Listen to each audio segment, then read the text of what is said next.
All right, good evening, everyone. I'd like to go ahead and call the meeting to order.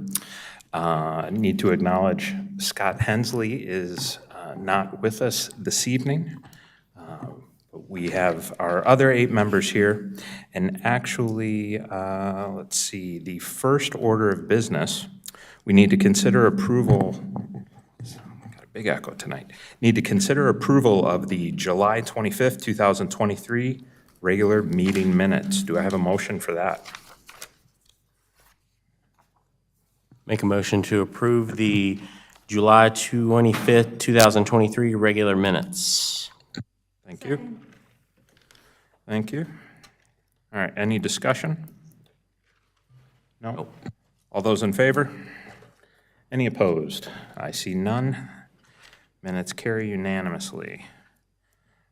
Next up, public comments. We actually have one. Mr. Kenneth McDonald. You can come up to the podium, state your name and address, and you will receive 3 minutes, sir. Oh, it won't take that long. Kenneth David McDonald, and 15648 Hubbard Road in Huntersville. Basically want to say that I would think it's ill-advised to rezone the area for the Epcon project. Basically, from the standpoint, it would bring additional traffic to Beatty's Ford, which there's not really a good plan that I can see for that being expanded in the near future. That's it.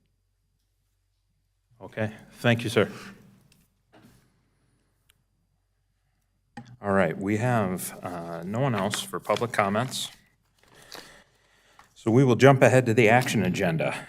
The first item on the agenda, we're going to consider a recommendation on petition R23-06, Beatty's Ford Family Entertainment. And this is a request by John Uri and Katie Carpenter to rezone approximately 2.5 acres.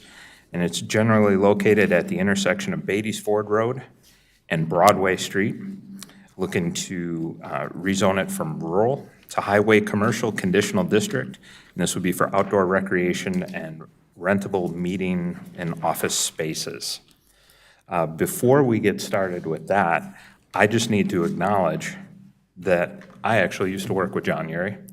And I can't even remember when it was. I'm going to guess the very end of 18, heading into 19. And I haven't seen him since that last team meeting that he attended and whatever. So welcome. I just wanted to get that out there. Certainly won't affect any of tonight's proceedings, though. With that, Mr. Farmer. Oh. I also need to state that I met with the applicant, with one of the commissioners, and looked at the site plan, but the only thing that was discussed was the process that will occur here. No idea of whether I would recommend approval or denial, but that will not influence my vote either way. Same here. I met with the applicant, I guess right after Frank's meeting, just to answer some questions about the process as well, just for clarification. All right. Anybody else? No? Okay. Mr. Farber. Okay. Good evening, everyone. I will submit my staff report into the record and just go ahead and start. This is just a quick zoning map showing where the rezoning site is located at the corner of Beatty's Ford and Broadway Street. I will also say that there is currently 3 separate properties included, and they intend to recombine all of those. And here's just a quick aerial of the site. So the applicant is proposing to rezone the property from rural to highway commercial with a conditional district. The proposed uses include outdoor recreation, office, rentable office, and meeting space. They do intend to keep the existing single-family home on the site and use that for their office and meeting space. The property is located within the Mountain Island Lake Critical Watershed, which is a 6% impervious restriction for the site. The applicants need 7,000 square feet of impervious in order to make this project work, and they intend to transfer that from the neighboring property that, as you can see at the bottom right corner, that is also a property that is owned by the applicant. So the highway commercial zoning district has a 30% specimen tree safe requirement. The applicant will be exceeding this requirement as only one of the 7 specimen trees will be removed, and a 30-foot buffer along the southern property line is also required. They intend to use existing and required additional vegetation to meet those requirements. And the applicants are asking for 4 modifications. The first modification will be going away as the applicant has updated their site plan and plan to move their parking lot to the rear of the building and further away from the intersection in order to meet the zoning requirements. Modification 2, the applicant has requested to use mulch within the parking stalls. The center drive will still remain asphalt. Staff does not support this request as it's not consistent with the intent of the zoning ordinance. And the third modification, the applicant has requested to not provide sidewalk along Broadway Street. And again, staff does not support this request as is not consistent with the Beatties Ford Road corridor small area plan and the zoning ordinance. They do still have the 10-foot side path that will be provided along Beatties Ford. In modification 4, the applicant is requesting to allow an existing storage shed to encroach into the required 30-foot buffer on the south side of the property. Staff is in support of this modification as the existing vegetation and additional vegetation required by the buffer would mitigate this visual impact as well as the structure has existed previously. So the site is located within the rural conservation and critical watershed districts of the 2040 Community Plan Future Land Use map. It is also located outside of any activity center. And the Beatties Ford Road Corridor Small Area Plan, the rezoning site is located outside of the commercial district indicated within that plan. So this plan does not support this rezoning. As well as the Beatties Ford Road, Mount Holly, Huntersville Road Small Area Plan.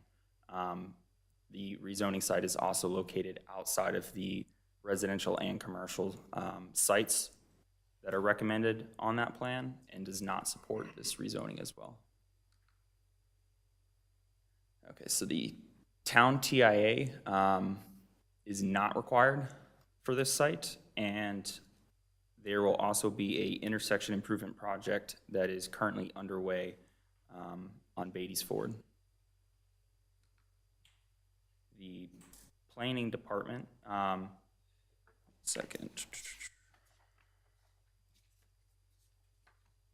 the planning department recommends denial based on the plan being inconsistent with the 2040 community plan, the Beatties Ford Corridor Small Area Plan, and the Beatties Ford Mount Holly Huntersville Road Small Area Plan. And if you guys have any questions, I can answer those for you.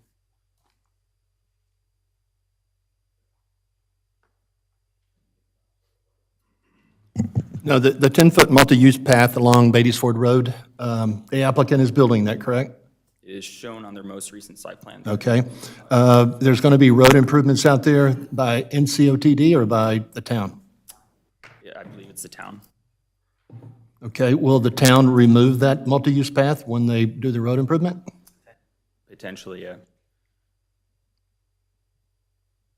Depending on when that path is built, yeah. Okay. Any other questions for staff? So just clarify, you said that he was saying they didn't want to build the sidewalks. Where didn't they want to build them? Along Beatties Ford, he's doing the path. So, You're saying you want them on Overhill and Broadway as well? so yeah, we require sidewalks along all street frontage. And that would include Broadway Street. Their asking for a modification to not provide the sidewalk along Broadway, which is in red. And from a town's perspective, you guys see a benefit to having sidewalks on Broadway? Yes, we always want sidewalks to have as large of a network as possible. I gotcha, okay. Even though it's such rural area on the adjacent side over there to the west, okay. 10-4. How did it, Nathan, how did y'all interpret the 10-foot side path from an impervious standpoint? Are you counting that towards the impervious allotment for his site? What I understand from engineering, it's not included Okay. in their impervious calculations. And where's the parking moving to if it's not, It's just moving behind the home. I will show you. so where they had the volleyball It's court? just moving slightly farther back behind the structure.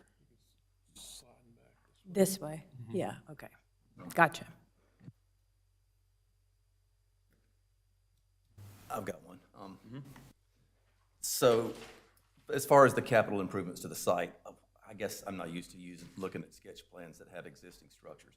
So it's the asphalt driveway, excluding, I guess, the parking places, because they're going to be mulch, I understand? That is their request, yes. And looks like there's a boardwalk type thing going to the residents. Yeah, so they would have to have a ADA path going to the property.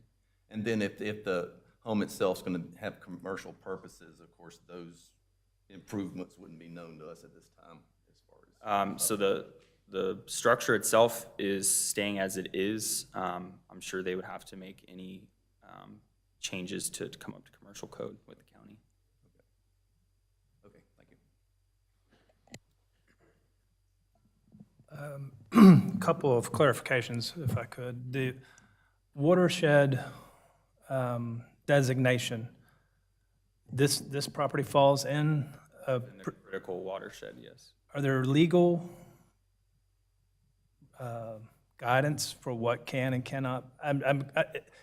If we're protecting it as a watershed, is that something we're just doing because we want to do, or is there legally certain things cannot be built in a watershed? So it's not that any one thing can't be built, it's that each property has a maximum amount of impervious they can use on their property. They are proposing that they're going to go above that, so in order to average that out, basically, they're transferring impervious from a different property. Okay, so as long as they meet that, whether it's commercial or residential, the watershed. That would it's apply to not affected. residential or commercial. Okay. And then, do you know what percentage of open space they're going to have as opposed to what would be required for residential development in that same? In terms like open space requirements as part of the zoning ordinance, so they don't have any open space requirements here. Okay, so again, it wouldn't be better or worse. Correct. Okay, and then lastly, on the staff report, I think I may have read this wrong, but on the on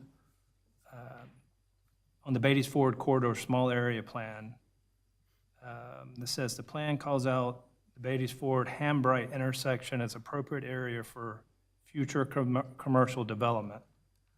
But this site does not fall into that area. Correct.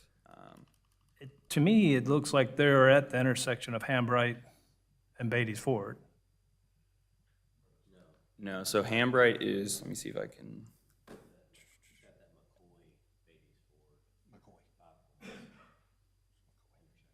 Okay, so I'm confusing McCoy with Hambright? Yeah. Okay. It's got the. So it's way down here? It is. No, it's here, right there. No, but Hambright's way down. We're down there. So they don't, Further north. okay.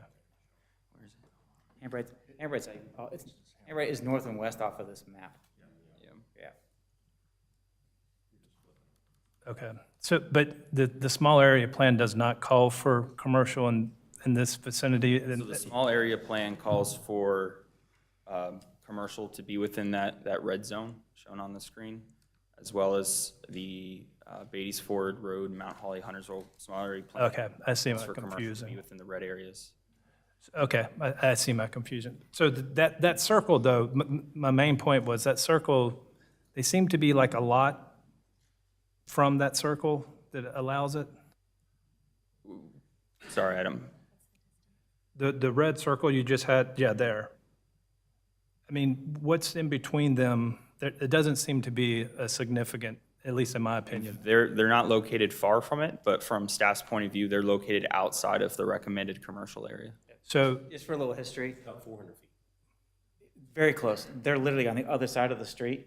That is where the watersheds are. So when we did these area plans inside the water, when you're outside of the watershed, it's okay to intensify. Outside, let's go ahead and keep that rural. okay. All right? I'm always concerned, like, you know, we let something like this, and then that red circle gets bigger and bigger, but on the surface, to me, it looks like there are a lot away. I mean, the school's right there. They're literally across the street. Yeah, okay. Okay, thank you. The other question is, if they do change the mulch to pavement, how does that change the impervious area that they have allotted for on the So site? it would increase it. I do believe that 7,000 square foot that they're transferring would cover The mulch area, the mulch area if they were Okay. required to pave that. okay.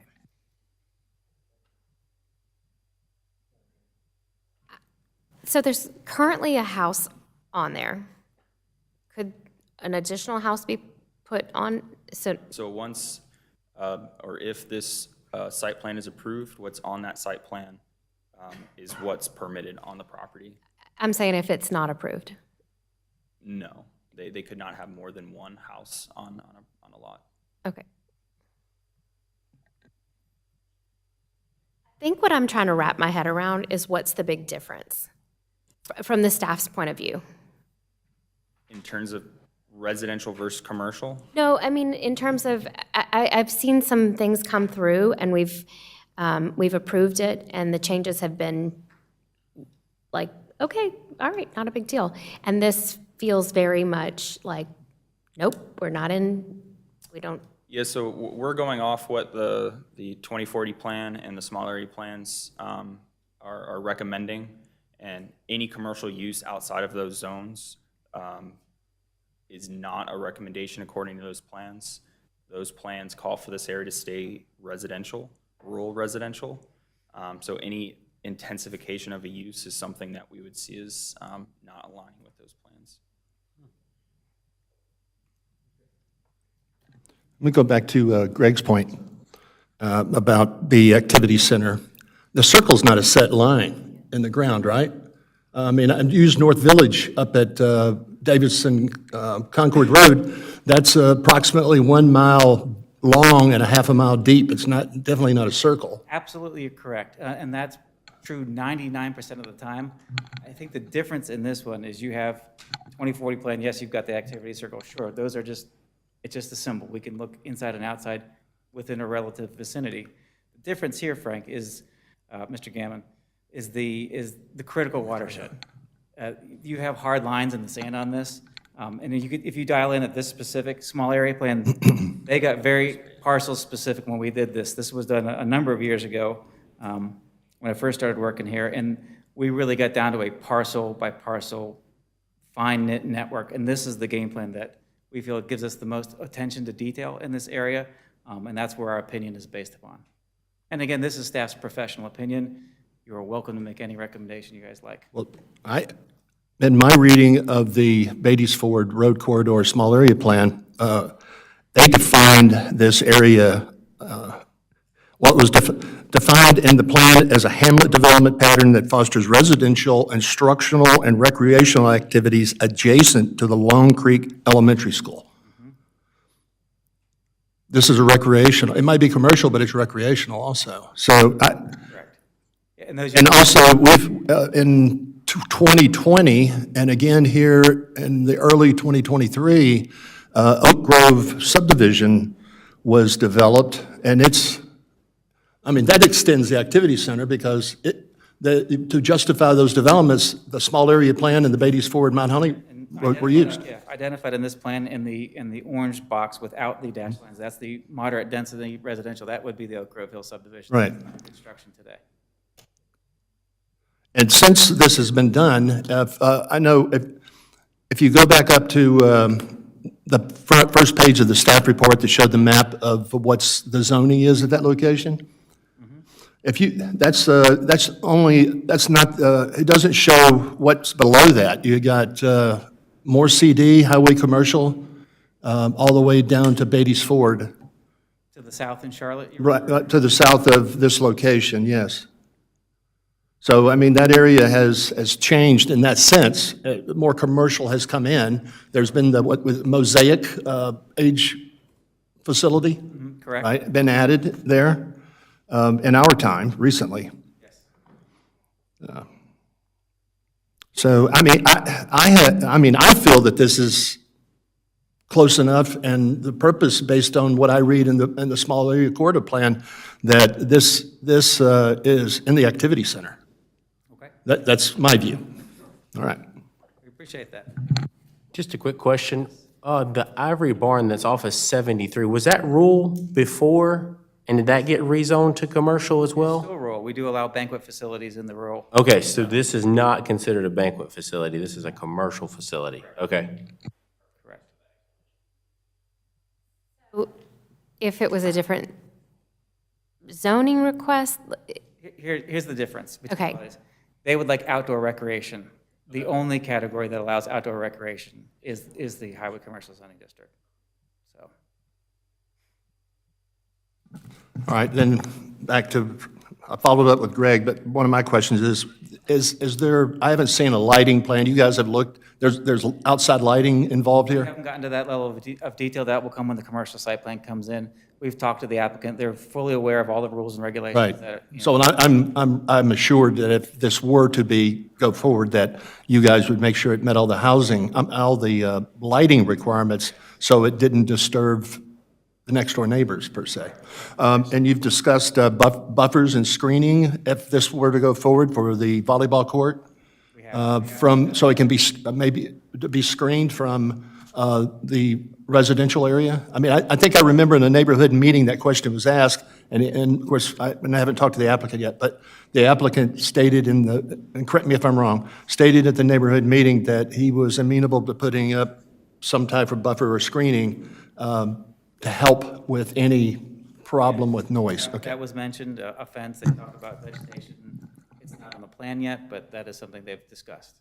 All right. And let me see if there's anything else I had. There's been any talk about outside amplification? They're well aware of the noise ordinance. We've had discussions with the police officers, so they understand the limitations that our nuisance ordinance. And the hours of operation? Up till, What, remind me and everyone else here, what, 7 a.m. to 11 p.m. They can play volleyball, bocce ball. You guys had another sport I didn't remember. We have spoken to some commissioners. Yes. so, I mean, the town allows that, but based on this, we can discuss with the applicant adjustment of hours to, Do you mind if we go a little bit out of order, Mr. Chairman? Yeah. All right. We're getting in real details. Let's get. okay, I just wanted to see what the staff, and before we talk to the We're applicant. good. After the public hearing, I did meet and spoke to a few of the commissioners, and the hours of operations that we discussed in the meeting were some of the. John, let me cut you Look, off. guys, I'm for a John Uri. I'm so sorry. I'm 9339 Beatties Ford Road. I did this last time, but forgot to take my hat off again this time as well. You're good. No, I did speak with a few of the commissioners after the meeting, and hours of operation was a part of the conversation. And since then, we've said we will, from Monday through Thursday, we were willing to close around the 10:30 hours, and on the weekends, midnight done. That's your. Outside's 11. Outside's 11? Inside, it's up to you. Outside's 11, inside's up to me. Just pick that up from a guy I know. Sure.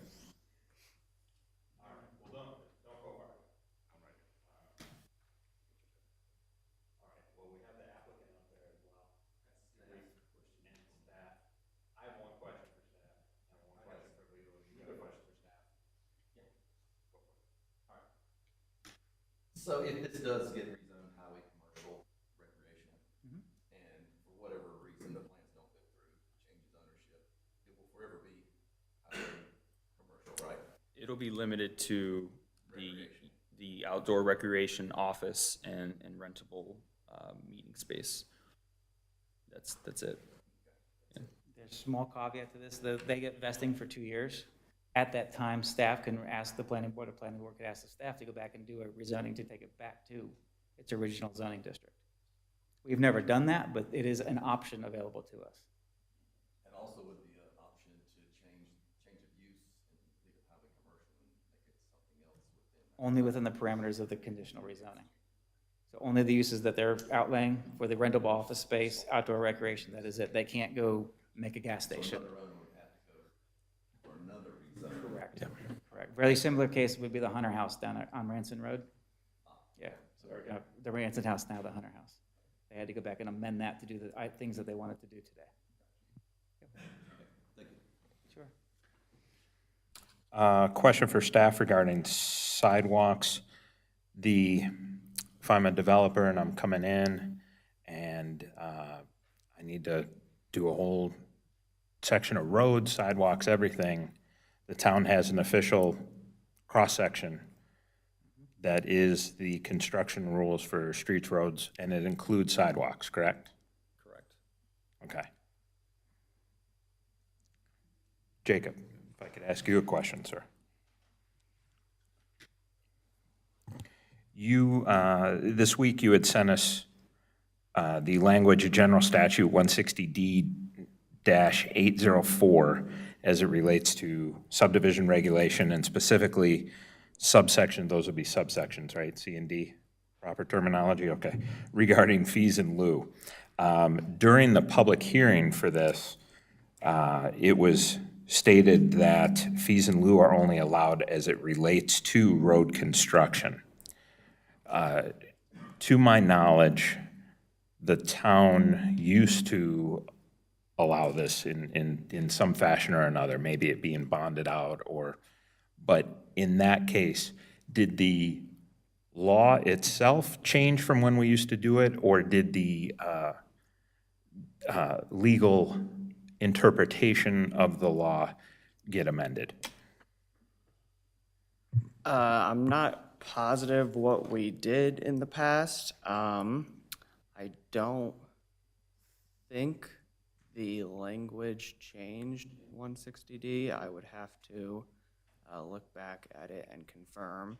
So I believe once Ms. Sloop and I went through all of the language, I believe that has been our interpretation since we have gone through it.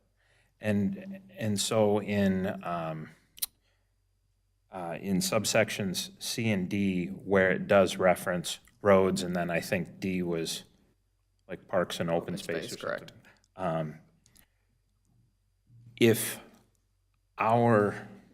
what we call a road includes sidewalks and it's required, it's in the cross-section, it all has to be in one. If I were to build it, has that angle been discussed by you? We and Ms. have Luke? discussed it with the school government. It's somewhat of an open question, but after discussing with them, they think it would be questionable that the term road includes sidewalks. Okay. So that's why we believe it is safer, and in our opinion, that's why we said, that's why Ms. Sloop indicated that it did not include sidewalks. Okay. All right, thank you. Any other questions for staff? No, yes, sorry. Question for you. Do you mind dumbing down the line of questioning for the fees in lieu? Because I'm missing, I'm not saying, I'm just missing it. I'm trying to get, I'm trying to figure out a way within the parameters of this meeting to assist with the sidewalk situation, because as it stands now, there's a high potential that some of it, that the applicant would be required to be put in, would then get ripped out and reinstalled. I'm not going to press it or beat it to death because that's going to cross over into my personal opinion, and I will very likely, you know, when this comes to the town board, speak as a public citizen, but I'm not gonna take it any further here. But that's where I was digging, because we're gonna make them build it, and then it's gonna get ripped out, and then we're gonna build it as a town. And so it's that type of thing, and I was just trying to figure out what that was about. Yep. Anything else for staff? Because otherwise I want to move on to the applicant. And I actually, do you guys have a presentation, or do you want to discuss the project at all? We're kind of, there we go. So we're going a little out of order, but I'm going to reel it back in. Katie, go ahead and introduce Katie yourself. Carpenter. There you go. 9339 Beatties Ford Road as well. We do have a presentation, and I think we've talked about a fair amount of this stuff, so we'll kind of cruise through, in the interest of time, cruise through some of the presentation and hit on the key points, or talk a little bit more about what you all have discussed already and how and why we think this is in line with the 2040 plan and makes a whole lot of sense for the south side of Beatties Ford. But I'll let you go first. Oh, we're gonna fly through these first ones. Who's got the clicker? I do. Well, this is just kind of a quick who we are. I'm not new to the area. I've been in this area, I'm third generation. I'm a North Met graduate. My dad's a North Met graduate. I grew up in Oakdale. I played basketball at Long Creek Elementary School. I have been around this corridor my entire life. I learned how to ski on Mountain Island Lake. We put in up there on Neck Road. I volunteer at Rural Hill Farms. I have for the last 20 years. I know this side of town. It's pretty important to me, and I'd like Katie to run through hers right quick if you want to. And I've been down here for 10 years, veterinary technology, master's in business. If I can be outside, I'd rather be outside than inside any day of the week. And you guys can see a little bit about me, but this whole idea is constructed around, you know, being able to be outside and spend a whole lot of time in the community, so. And that really is our backyard right there. So doesn't that look rural? Let's keep it that way. I think so. So I guess the idea of what we're looking for with the meeting space is basically kind of some of the ideas of what you see here. We want to provide a spot for people who are working at home. There's a lot of that since the pandemic has ended. Small business owners, somewhere for them to come, sit down. You know, even I'll put that one down in the bottom corner there because I want the Old Man Coffee crew to come to my place. You know, there's no Hardee's on my side of town, so where do they go? But this is kind of the idea of what we're looking for, a little bit of an internet spot for people to sit down. Some of the bedrooms will be converted into meeting spaces. We'll provide screens, projectors, you know, any of that kind of stuff so that they can operate. Let's just say you work from home, you got a screaming kid in the background, you're entertaining a client. We got a great, you know, it's a better spot for you to come. As far as the outdoor activities, I will say that, you know, you guys already talked about it. It's not that we're looking to go highway commercial. It's just the only option that allows for it. Even if you just want to play cornhole, you know, cornhole requires, it's an outdoor activity. We have to have that kind of zoning for it. You know, there's been a lot of focus around the volleyball, but some of these other games up here, we're already playing in the backyard. You know, Coob is a fun little, you know, side game. I do like to put in a bocce ball court. You know, something that's going to get some of these folks from the retirement homes, you know, some of these senior living places to come down. Somewhere to, you know, something for them to do. This is a good, we just stole some pictures online of what we're looking to do, maybe some movies on the lawn on occasion. Fire pits, we've got beautiful trees out there. Just throw up a hammock and, you know, sit around, hang out with the family. We want people to be outside. The new D.R. Horton spot that's coming in provides no common areas. Their backyards are going to be tiny. And so this is a good spot like this to come out and be able to stretch your legs with your family. And also, we'd like to do the occasional farmer's market. Some of these groups around that have those little small, you know, mom and pops that want to put their canned peaches together and come sell them at our little farmer's market in the backyard. That's the atmosphere we're looking for. This is yours. And so we believe we align with the town of Huntersville, locally owned business with roots in the community, increased park and rec access for the area. We'll be providing entry-level jobs for younger people. We are preserving the rural character of Beatties Ford, and you guys already touched on it a bit. Like, we're not asking to tear down the existing structure and put up some massive highway commercial building. We're keeping everything pretty much exactly the same, adding a whole lot more trees, and putting in a parking lot, and hopefully not having to pave all of Paradise. Tree save, we have limited impervious area, and because of what we're doing then, we're also gonna keep that 4.5 acres that we own next door That's not going to ever be built. We're going to put a little house on it for us. We have enough impervious surfaces to do that, but then the rest of it will stay completely rural. Open space, we're a little tiny, would be like a little tiny community park in a way, and we believe this is a good transition from the higher density to the south to the more rural north, and what a better place to do it than at what's about to be a major light as well. So it's a crazy five-point intersection right now that's about to be a light, and we think it just makes sense to transition. Again, we've already looked at these. The numbers are a little bit wrong. We had the property resurvey. This was a PowerPoint presentation from when we came to the planning board meeting, or the pre-planning development meeting. Again, it just shows you where we are, and we're close to everything. You've seen those. And this one as well. This is where we are. You know, just put that circle a little bit over to some of your points. That circle is just kind of a guide. Doesn't have to be exactly. This is, again, more details of what we have here. You can see in the back, recreational fields is where we want to put those. Just kind of, it's a big open spot with some gigantic old oak trees. It's beautiful. Parking lot, if you got any questions. Yes, we are asking if we can go with mulch just to lower the impact of how much we have to transfer.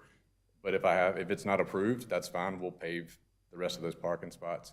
Something that we forgot to put a little arrow on this one for, but right in the middle is where, does this work?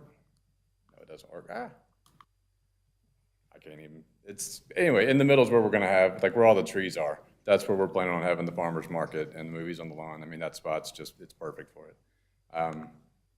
This is back to Katie's. Yeah, you can skip this one. You wanna skip this one? Yeah, and that one. And we're We talked skipping about that one that. too. All right, so on the development pattern, so we talked about, this is the small area plan from the 2040 plan.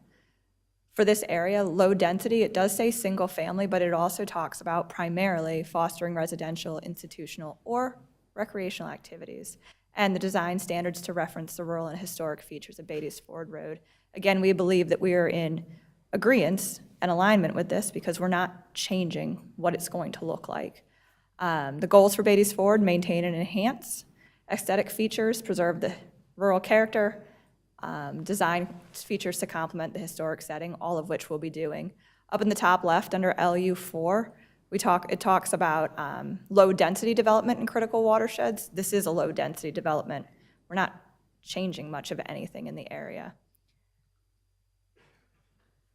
Again, we talked about the transition from activity center to rural. This would be a great transition area. EV2 talks about promoting and encouraging local business. Not only would you be encouraging entrepreneurship with us, then we would also be able to do the same as we allow for and bring other businesses to come and set up and do the small farmers markets or a little art market from time to time. Preserving the look and landscape of Huntersville and improving access to parks. You guys know that all up and down Beatties Ford, we have all those parks already. And what a great transition stop to going to the park, come and hang out and spend some time, or hang out, spend some time here, and then head to the park and go hike around. No, that's on another one.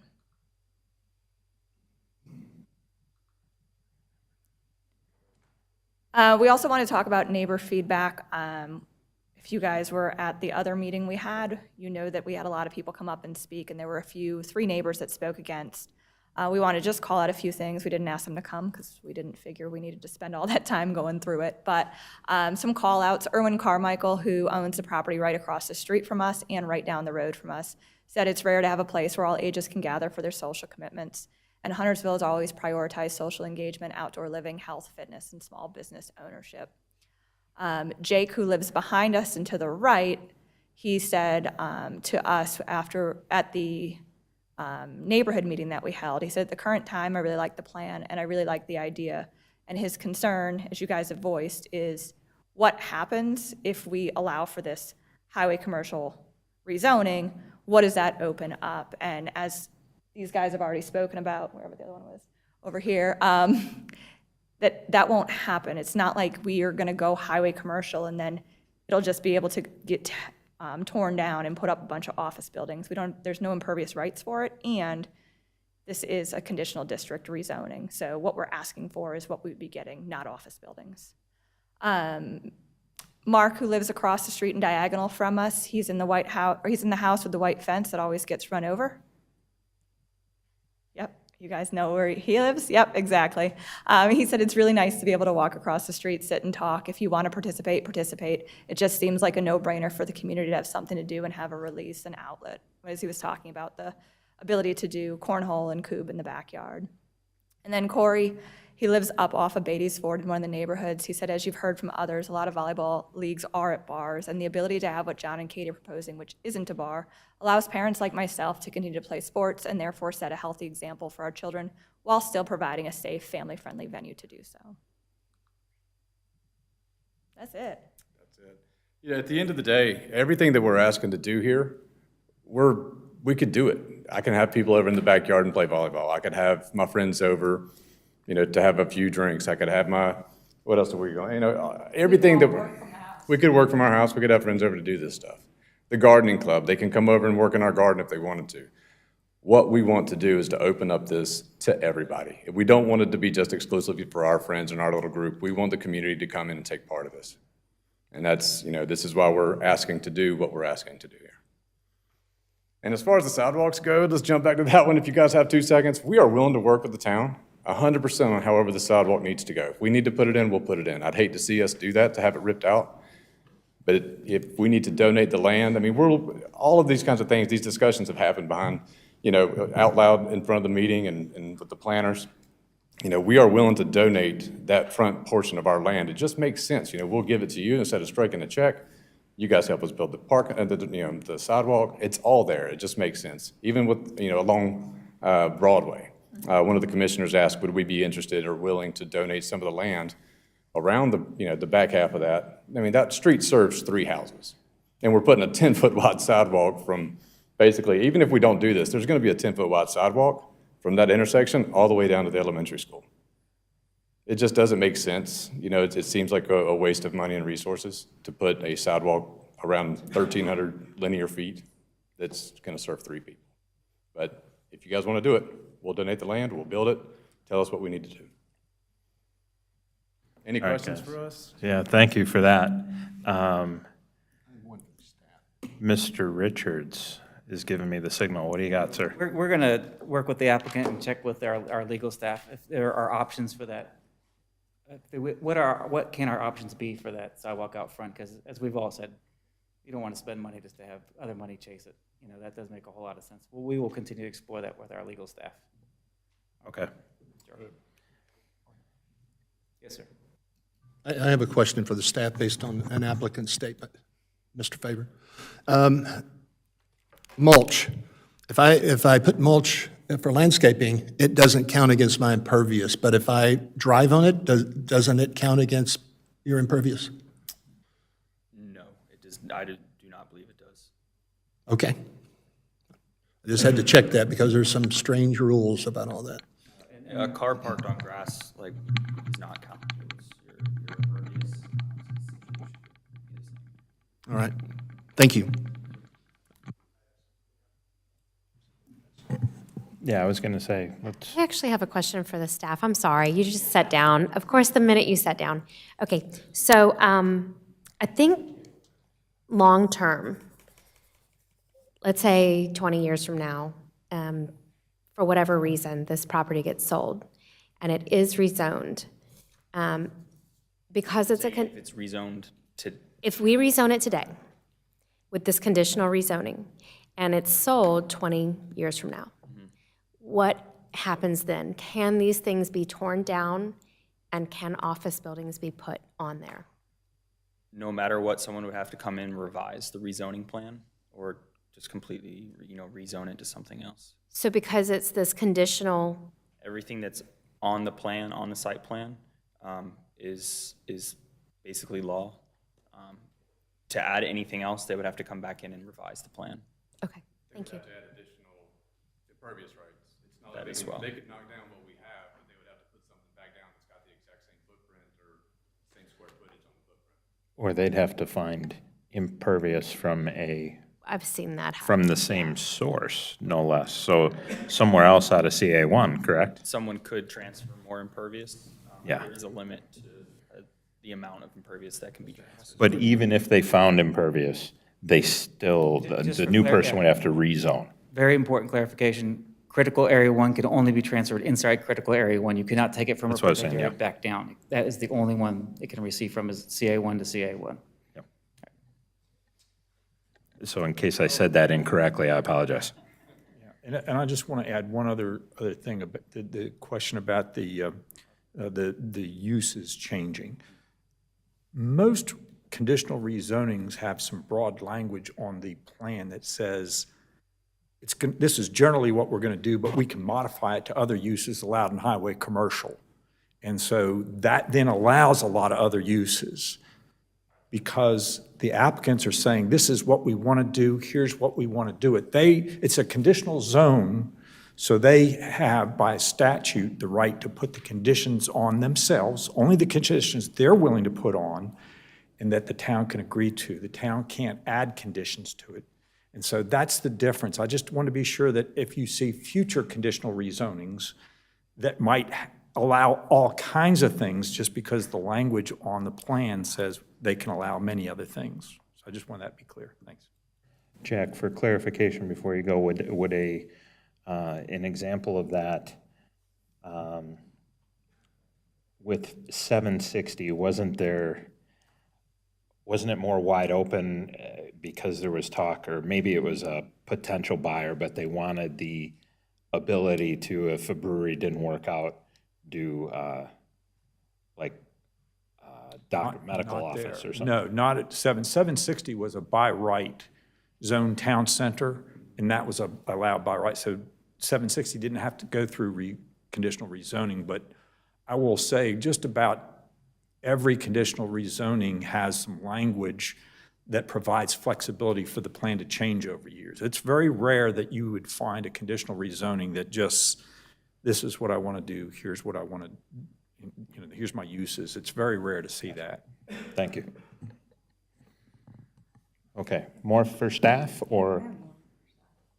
We love staff tonight. Jeez.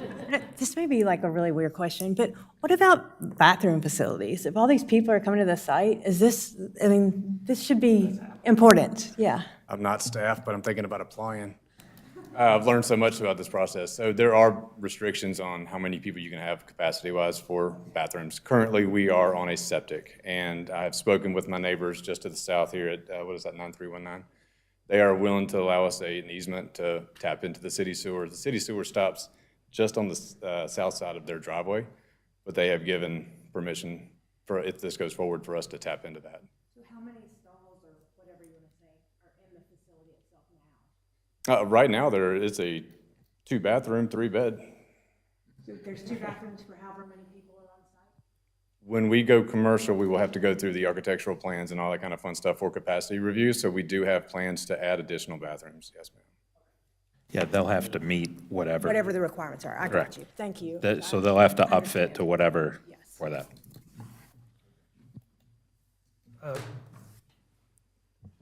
Going back to the original modification request, the driveway and the park, both those you had mentioned does not support. But I thought I heard one of them had been reworked and your, The location has been moved farther backwards on the lot, so it comes into compliance with the zoning okay, ordinance. so modification. I have to worry about it. No. Thank you. That's the initial. Yeah, this is the initial one. It is now changed and Modification 1, back okay. behind the structure. Correct. The reason we had to share it is, at the time, this was still on the site plan.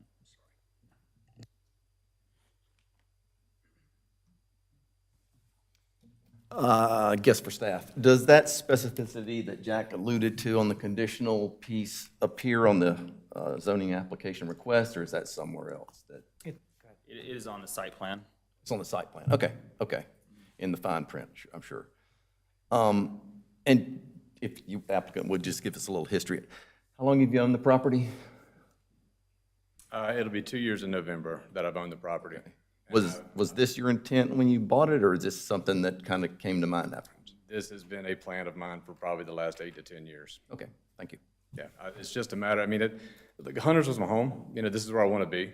And so I have been looking and looking. Commercial property around here is very expensive. And, you know, we don't have McDonald's money, you know what I mean? We don't have that kind of backing. You know, it's us and it's our families that are trying to put these things together. So when I found this property, it made sense. It looked at it. Now, if it doesn't work out, that's, you know, I'm not upset. I like living there. It's a great spot. But at the end of the day, I mean, this is the business plan. This is what we would like to do. You know, we've gone as far as acquiring the 4.5 acres next door. You know, and again, we've got plans for that too, if, you know, this is not allowed, but we really would like to see this go in part of Huntersville, part of Long Creek. But no, I've been, lived there for 2 years, but I've lived in Huntersville for 44. Real quick, are you all comfortable with the number of parking spaces? I know you meet code, but as far as the use, the attendance you expect, and then the second part of that is, I believe you said you're going to transfer the impervious over to the other 4-acre site and potentially add parking, is that right, or? No, right now, I mean, so is the parking lot large enough that a lot of people have asked that? We're gonna have, it's gonna be a lot of people coming in and out. So is that parking spot gonna be good for our day-to-day? I believe it will be. We do have an option for overflow, which. On the most recent updated plan, which we received 2 days ago, they do have an overflow parking area shown. It's just to the west there. Yeah. You can see, yeah. Oh, look at there, you can draw on that. Yeah, not very well, but yeah. It's like a weatherman. So what, I think there was, and I remember seeing 7,000 square feet. Does this plan meet the impervious now, or do you still need that other land for that additional impervious? Like the plan is drawn now, is this over or right on the 6%? So we are gonna be over. Currently, it is over, Okay. showing everything.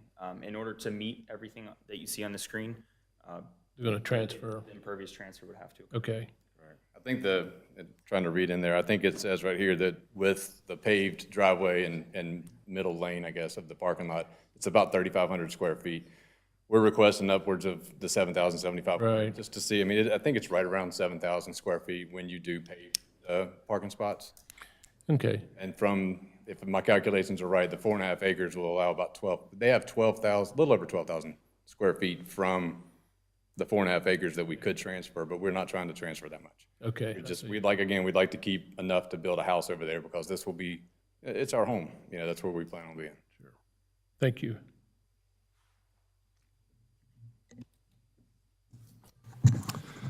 For the applicant, are you planning on any outside amplification sound system for music or otherwise? Yes, we would like to have some, but we're not looking as far as like large-scale bands and things of that nature. We would like to have, you know, one or two people coming out. There would be a speaker system involved. With the Movies on the Lawn, obviously that would have a little bit of amplification. There is technology out there to be able to provide some sort of like a closed caption radio frequency, if you would, so people can tune in through their headphones or what have you, but we'll explore that when we get down the road. But there will be, but we will also be turning it off super early. Okay, so you do want to do outside amplification of music or sound. I understand if you do a movie outside, you have to amplify that somewhat. Fans get a little crazy sometimes. Don't Okay. The other item here, as far as, are your hours, so 7 to 10, Monday through Thursday? Yes, sir. And Friday and Saturday right now is 7 to 11. Would you be open to reducing the hours on Sunday? Absolutely, yeah. I mean, If we're, yeah, absolutely, we would absolutely close early, because we get it, that's a school night. That's. but I'm not saying close your coffee shop. I'm saying outdoor athletic activities early Sunday morning, like 10, and stop a little earlier because I'm reading the neighborhood report, there are school-age children that live near you, and Are you saying about? Like, so Sunday night, you know, nobody wants Monday to come anyway, but. correct, no, absolutely, we will be reducing, we could reduce the hours, and we're willing to work with the town, Okay. with our neighbors, whatever. Well, we can work on a recommendation of that tonight, but to go forward, if we choose to put an approval. So I would say, what time would you close on, agree to close on Sunday nights? I'd be willing to close by 9 o'clock, 8 o'clock. 9 o'clock, and open Sunday morning? To the outside activities I'm talking about. I'm so sorry. Outdoor activities, I do apologize. I thought you were talking about Right. in general. Different set of hours, I apologize. Yeah, no, I'm sorry. So outdoor activities, like if we do decide to have, if the youth groups that are coming there decide to have a tournament or some, things like that, they usually don't start until 10 o'clock in the morning. So we would limit those hours to start. To It would- 10, we're not that would be every day? No. No. No, Monday through Friday, we will restrict any of those outdoor kind of recreation stuff, but anything that's gonna be organized and loud. If people wanna come around and play in those areas and explore the backyard, by all means, but as far as like organized recreation, most of that's gonna happen around the 4 o'clock in the afternoon timeframe. Okay. That's what time, the youth groups that we're working with that are committed to coming and being a part of this, they've gotta wait for their kids to get out of school, get to where we are. They'll start around 4 o'clock. So you would have two sets of activity hours. Your coffee shop, and just you would be open from 7 to 10, Monday through Thursday, but your outdoor volleyball court wouldn't be open until, Correct. We're calling this kind of a bit of a club space type facility. So there are different volleyball clubs that would potentially be a part of this. And, the youth would have their timeframes. If there's adults, we would have their timeframes, and we would keep those fairly set in the afternoon, probably around, the youth around the 4 o'clock timeframe, adults are. so if you could open it, you could open your outdoor athletic at 3, I think that's a fair range. and you would close that?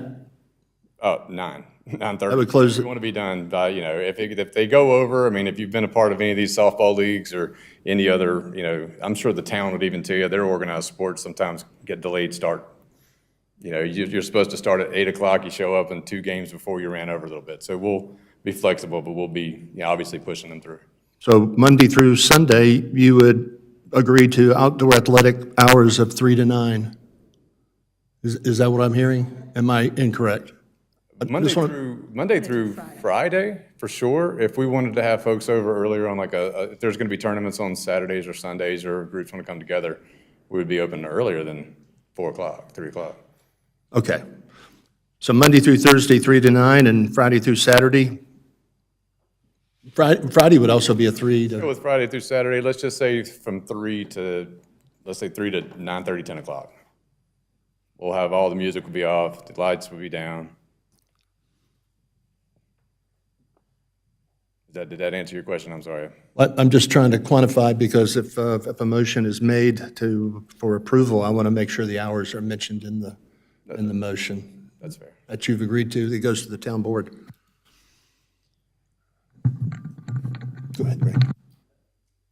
Are you saying just like a comment? I don't know if our hours of operation involved with the rezoning? Well, this is a conditional rezoning. Okay, I don't know if we should ask Jacob. I don't know if that's out of our scope or.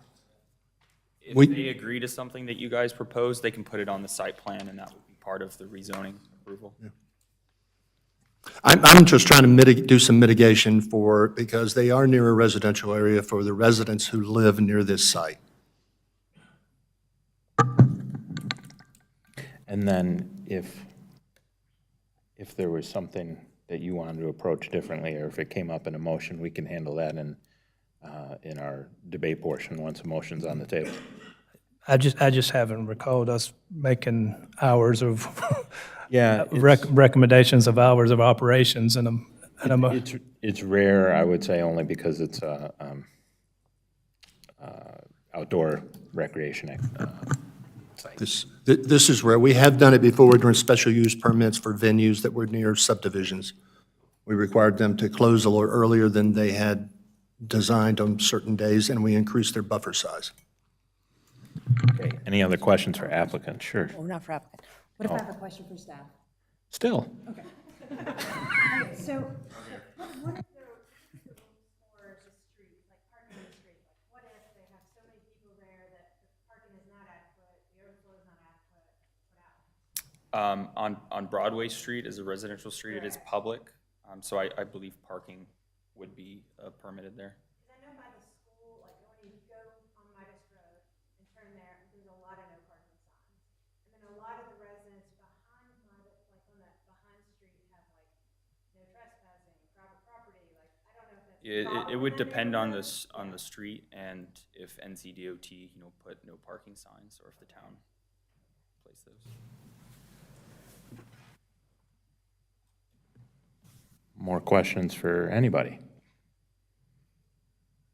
Do I have a motion then? Frank, you got one more question? I have a motion, but to read, but I need to I want to quantify these hours because I'm putting them in the motion. Okay. So I've got hours of operation Monday through Thursday, 7 to 10, Friday, Saturday, 7 to 11, and Sunday, 7 to 10, or 7 to 11. Normal operations, I'm talking about the coffee shop you're building, other than athletics. We're writing down what you're saying, so make sure we got it all here. Okay, understand. So this Now, is, this is just non-athletic. So, no, they have a volleyball facility. That's what I'm talking about.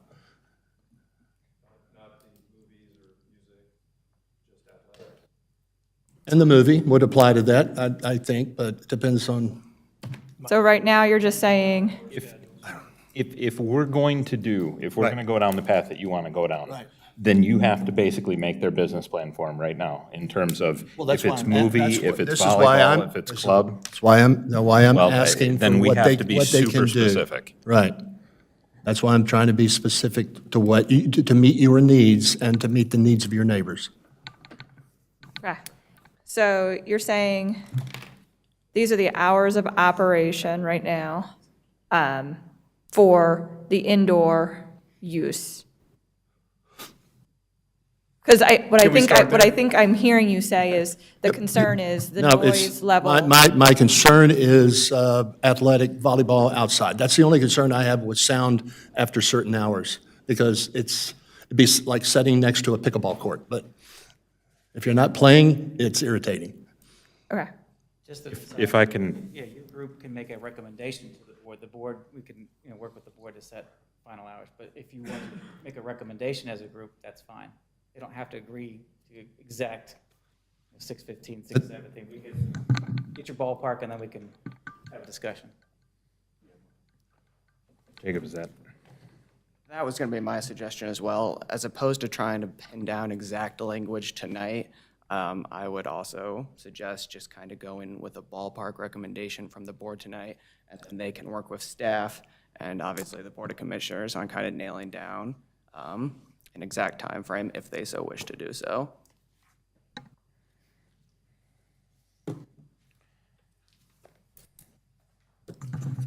So just to reiterate from staff, 7 to 11 for outdoor activities. I'm not going to add the hours in there. That's the ordinance. And let me ask this. Hours of operation, when I say that indoors, what are you guys planning as of right now? Yeah, so we plan on doing it 7 a.m. to 10 p.m., 11 p.m. during the week, and then the weekend staying open until either 11 or 12. And that's the indoor, or the up close to the building, quiet, non-recreational. Gotcha. And then, in those discussions after the public hearing meeting, had you guys already carved out or thought about where there would be separate in terms of the outdoor activities, the club level sports, tournaments, whatever the case may be? Have you given thought, was that part of the discussion as to having a different set of hours?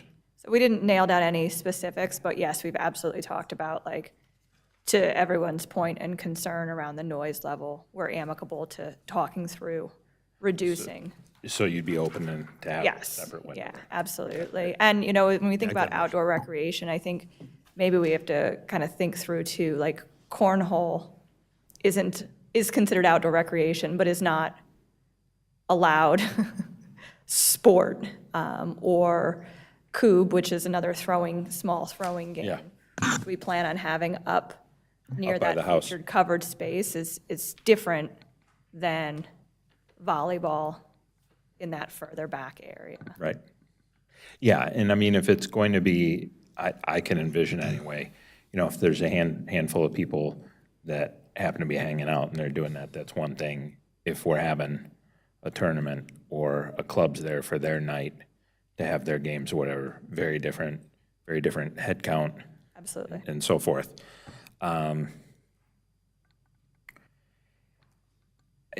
Going off of that a bit, if you'll allow it. No. When we're talking about the buffers on what I'll call your western border and your southern border of the overall properties in question, you, of course, have to have the buffer, so there's what's there. It's my understanding there needs to be some infill, especially along the western side. There's a whole lot more vegetation we're adding in that's on one of our site plans. Yeah. Yes. Have you guys explored at all if there's any benefits from a sound perspective by including some sort of fence as well, and what? Yeah, absolutely. So we've talked about adding, and we've talked to the staff too about, we're absolutely amicable to adding, especially on that west and even the south side, to cut down on any sort of additional noise, adding a fence in. All right, I'm good, thank you. Absolutely. You ready? All right, I'll give you a warning. Some people might think this is a legal brief, but I've put more information in than I normally do because I need to justify why I'm making this recommendation, because I'm going against what the staff has recommended. And considering the proposed rezoning of petition R23-07 Epcot Courtyards at Walters Farm, the planning board I've got the wrong one, excuse me. And considering the proposed rezoning of petition R23-06 Beatty Ford's Family Entertainment, the planning board recommends approval of the amendment. The amendment is consistent with the Huntersville 2040 Community Plan Policy OU-1, encouraging the development pattern that follows the future land use map, and that the development is located within the Long Creek Village Activity Center and provides a low-density commercial and recreational component for said activity center. This recommendation is consistent with and supported by Huntersville 2040 Plan Policies OU-6, OU-6.1, OU-7.1, OU-8.1, EV2, and EV2.1. The amendment is further supported by the Beatties Ford Road Corridor Small Area Plan, which identifies a Lone Creek Hamlet or urban village mixed-use center generally located between McCoy Road and Mount Holly Huntersville Road, defined in the plan as a hamlet development pattern that fosters residential, instructional, or recreational activities adjacent to Long Creek Elementary School and retail and commercial in the vicinity of the intersection of Beatties Ford and Mount Holly Huntersville Road.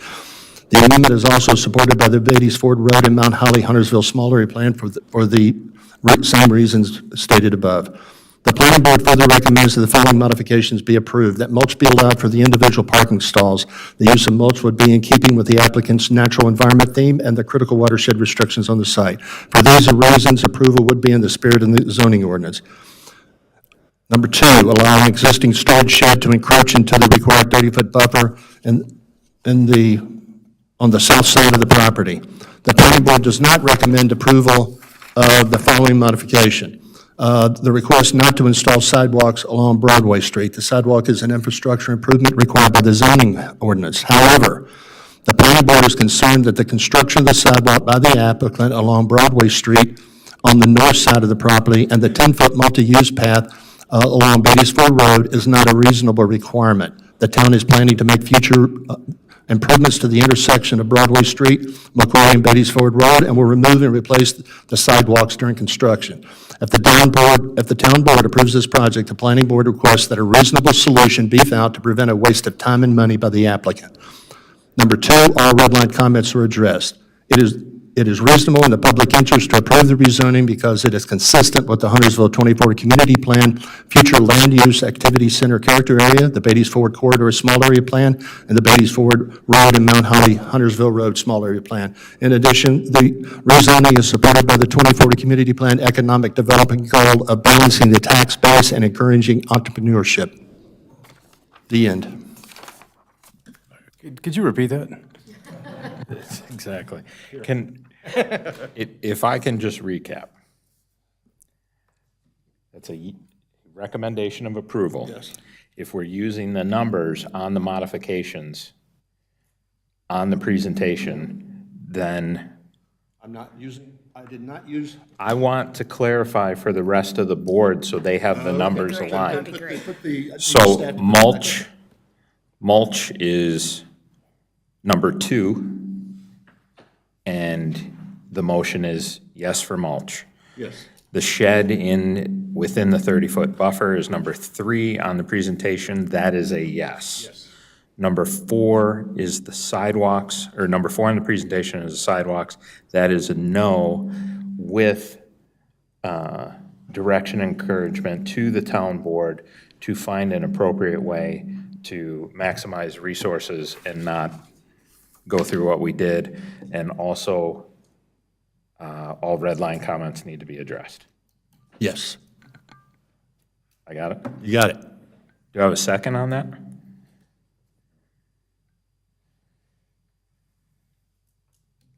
I'll second Do I- that. Okay. All right, we have a motion, we have a second. Do we have any discussion on that? And I'm sure we do. Greg, go ahead. I really wanted to second it. My only holdup was how firm are you on the mulch? I feel a little more comfortable taking staff's guidance on that, on what's appropriate for that zoning. Are you requesting an amendment to the motion? Well, not if, I don't know, do we need a straw poll? Well, you can.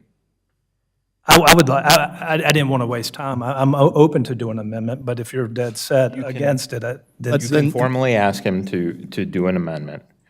If he doesn't agree, then you could present a substitute motion, and I think they would allow you to say everything that Frank said, but instead of mulch, pave it, just to save time. So you do have those options. Of course, if you want to do, I don't know in this case that we should do a straw poll, so maybe you should formally ask for the amendment and see where we go from there.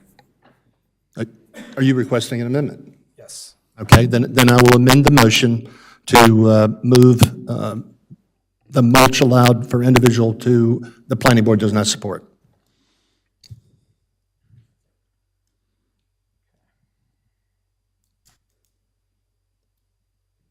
Does Jay approve that?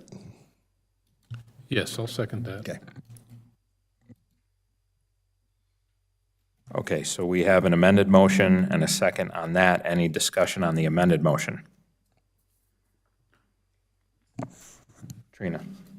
I really am concerned about the sidewalk, especially if you're talking about people parking on Broadway. If these parking lots, even with the overflow, there's people on the side. We go to Strikers, which is on Hambright Road, and trying to park there when they do the switch. And they have the same kind of situation where, they've got enough parking for the people that are there right then. But as you're doing that switch, it is so incredibly dangerous. I'm out there with a 6-year-old boy, and he's wild. And trying to control him and get him, hey, you're going to soccer games, or we're doing, they get so excited. So I really feel like the sidewalk part of it, especially you've got kids, if you're talking about having them walk up from Long Creek, those kind of things, when you have a defined boundary, and I'm not saying build it to then tear it out to rebuild. I'm not saying that. I just can foresee those things as a mom being important. In my motion, I require them to put in the sidewalk. I'm just asking the town board to find some reasonable way that they don't have to build it and be torn up. I think that's unreasonable, no common sense, and it's a waste of time and money by the applicant. Agreed. I just think on this backside Broadway, if you're going to be allowing on-street parking, it becomes dangerous. I just wanted to say that it just becomes dangerous. On the subject of sidewalks, I got a question then, or clarification, I guess. So we're talking about the side path, I think we're calling it on Beatties Ford Road, and that's the one that could potentially be torn back out with construction, correct? Some on Broadway could. And Broadway. Some on Broadway. Well, the north side, Broadway will be torn out also for that The north side of Broadway Street will also be torn out if they build the sidewalk. Because the entire section of Broadway? the entire section of sidewalk, maybe some, not at the very end, but that, if you look at the plan for the improvement of that big intersection, it'll be a four-way stop there now with, well, not a four-way stop, there'll be a light with, for an intersection for 4 roads. Well, 3 roads, Beatty's Ford, McCoy, and Broadway. Yeah, this plan does not have sidewalk going down Broadway from the traffic improvement plan. Okay. Very limited. Why so robust of reconstruction of Broadway when it's going to a closed school? You any idea why they choose to? Poor pavement structure. Really? Yeah, they have to get that right up. They have to put in turning lanes and other. They have to upgrade the facilities. Okay. And then the other section of Broadway, after it takes the 90-degree and heads south, that sidewalk is the one we're talking about where it's only would get limited usage because there's only 3 families down there. Is that what I understood? The 2 red areas on the north side, you know, that's what they're asking for relief from as well as the back side. Correct. Okay. All right. I mean, with me, the reason I went with that is there were some things I think that if I can find justification for doing it, I would. I can't find justification for not requiring the sidewalk because if you let that go, for every time we have a project, no infrastructure would be built. Streets wouldn't be built and sidewalks, and you'd end up ditch to ditch again. So I support the sidewalk. I don't need to reiterate why I'm asking the town board to step in. Any other discussion? I just wanted to go back to the, asphalt parking lot. The only reason you guys are wanting the asphalt parking lot is because it's in commercial district. That's why you guys want it. I just want to confirm that's why you guys want it, because it's a town rule. I stated in my motion why I would have allowed mulch. I thought it was in the spirit. Yeah. An amendment was asked. I didn't hear any other comments supporting my position, so I allowed it. And I wanted the straw poll, and I wanted to speak up and say, I think that as the mulch is in the spirit, it's in the watershed, the applicants wanted a little more naturey. I don't think it's that bad of an idea personally. I mean, Greg, why did you want it in? I'm sorry, I thought you were asking staff. Yeah. So the recommendation was that it fell out of the town center, the small area plan. In order for it to be approved for me, it had to be included in that town center, small area plan. So it's no longer in the watershed in my mindset. If we're going to approve this commercial development, it's now part of this activity center. Still in And the it's- watershed, though. Well, It is still in the critical area watershed. I mean, if you walk down the street, you're not going to be able to look and say, that's watershed, that's not watershed. The water that lands on it's going in the creek. But I also clarified that they have enough open space that Agreed, that yeah. it's not a factor. Completely agree, yeah. So I'm just thinking, it's kind of along the same lines as what you were saying, you want interconnectivity. I don't know, that's just the way I felt. Okay, cool. And that's what staff also recommended. Right, yeah, I just want to make sure that's why you were thinking that way. And Jay, did you have an opinion one way or the other?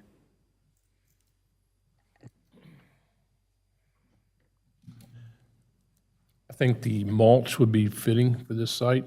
I'm more thinking about maintenance, but that's not our job, it's not our duty. But I mean, I think the mulch, it gives it rural character. I mean, I'm not going to let that change, whichever way we go. I mean, I'm going to support the project because this is a 6% low-density development with a house that has been there for a very long time. So if you're going up Beatty's Ford Road, the rural character, which is, the intent of all this, is preserved. And that's where I'm getting at. So the mulch, asphalt, I'm not going to let that stop the project, in my opinion. Sounds good. I just want to say, for regular parking mulch, in all of my years of working here and elsewhere, we've never allowed anything like that. It is a maintenance nightmare, and all you need is one nice spring, and it's not going to be practical. there has been one circumstance where we have not allowed, or that someone asked for relief to maintain character on a parking lot not to be asphalt, and you might recall the Bradford store. If you've ever been to the Bradford store, they have pea gravel. It is impervious, but that was the one exception to either concrete or asphalt to maintain the character. So I would just suggest to you, mulch is just totally impractical for regular parking. Absolutely would not recommend it. Overflow parking, we do get grass. So that does happen. In the way the ordinance is written is you can do overflow parking temporary, but when you start to tear up the grass and start wearing it out, that's when you have to start doing improvements. So I just wanted to get that on the record of how that's been handled. Jack, two things. Jay's development got pavers that are impervious, right? We determined that pavers can be impervious. And Ivory Barn has stone parking lot, which is also considered. Which one? Ivory Barn on 73. The Bradford store on 73? No, the Ivory Barn event venue. So did they get, so that's the second one. Okay, that's the second one that had a conditional rezoning to. I don't. One correction. Okay, yeah, so that's banquet facilities allow gravel. Pervious pavers for his project, not impervious. Pervious pavers, that's what I meant, yeah, pervious. Just, So I guess I would say, I'm fine either way as well, I like the project, but I would like for them to explore other options that aren't just asphalt. I leave that to the staff and the applicant to continue in their negotiations. So, I mean, the last thing that, I didn't usually talk first, but I said most of it there. The last thing I would add, since we, is that I would request that the applicant be prepared to provide a more detailed hours of operations and activities with the town, to clarify that if this is approved and it goes to the town board. okay, any other discussion, or can we take a vote? I'm just going to say, I feel like this should be something that we look at in the future for types of zoning. Because I would love to see more projects like this come into town and not have to worry about, okay, well, if we rezone and this kind of thing, what's going to happen in the future? I just feel like this kind of outdoor activity specific would be really useful. That's something people are really craving now. So if we could specifically have a designation for that doesn't come from the town in parks, I think that would be helpful. We can definitely look at our outdoor activities and across the uses. Thank you. Okay, with that, let's take a vote. All those in favor? Any opposed? Seeing none. Passes unanimously. Thank you. Let's see. Make sure I keep score here. All right. Item 4B. This is to consider recommendation on petition 07, that's the Epcon Beatties Ford Road project. It's a request by Epcon Communities Carolinas to rezone 6 parcels totaling approximately 78.7 acres. It's generally located at 15201 Beatties Ford Road. That's south of NC 73 and east of Gilead Road and Beatties Ford Road intersection. They'd like to rezone from the existing rural to transitional residential conditional district, and that would be a zone district for 118 lots, single-family home subdivision. Mr. Pete. Thank you, Mr. Chairman. I want to enter the report into the record. Just give you a quick synopsis of the hearing items. You can see the map on the screen. The area that is striped in black indicates the parcels that are proposed. You can see that they are all west of Beatties Ford Road, 100% zoned rural. Also like to point out to you the area over here would represent an area that is not within the town limits, within that purple boundary there. We'll come back to that in a little bit.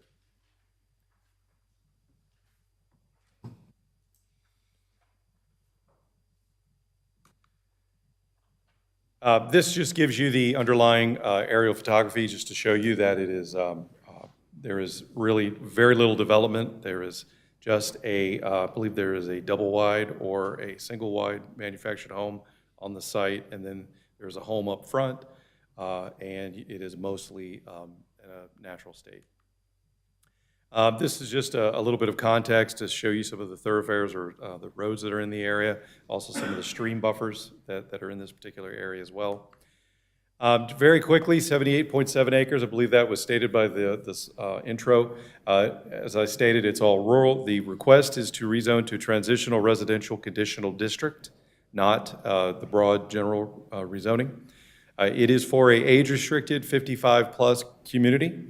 That is still not listed on the plan, but that is what the applicants have indicated, and they are here to speak for themselves as well to reaffirm that. They're looking at 118 units. That comes out to 1.5 units per acre. That is the maximum that is allowed in the district that they're asking for, and that is provided that there is a minimum amount of open space provided as well, and they have done that, which you can see there at the bottom. Jumping into the 2040 plan, the property, I draw your attention to the larger image on the right. You can see that the predominant elements of the project are to be in rural conservation, excuse me. There is a bit of the entry area there, closest to Beatty's Ford, that would be in residential edge.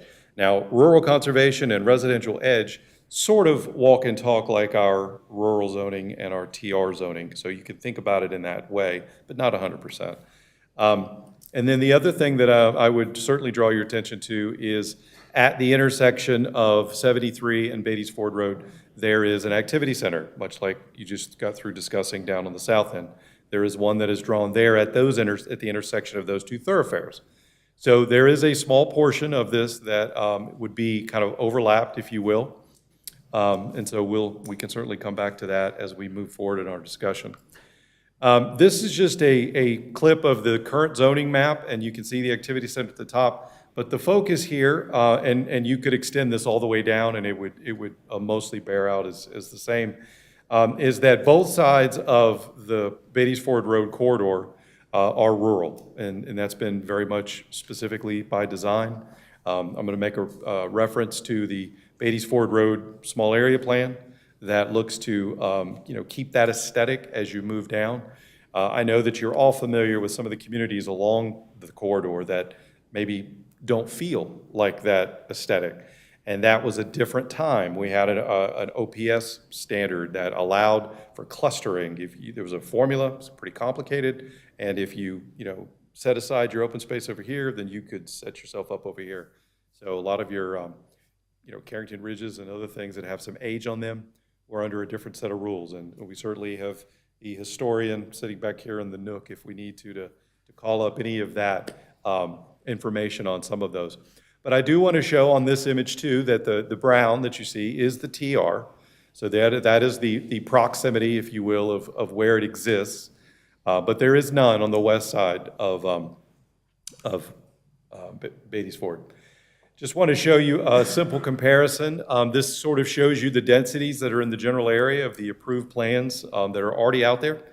You can see that under rural, they'd be looking at about 70 units, and that requires 45% open space. So the request that they're proposing tonight is not only an increase in density, but it's a decrease in open space required to save. Just keeping that as a dual comparison.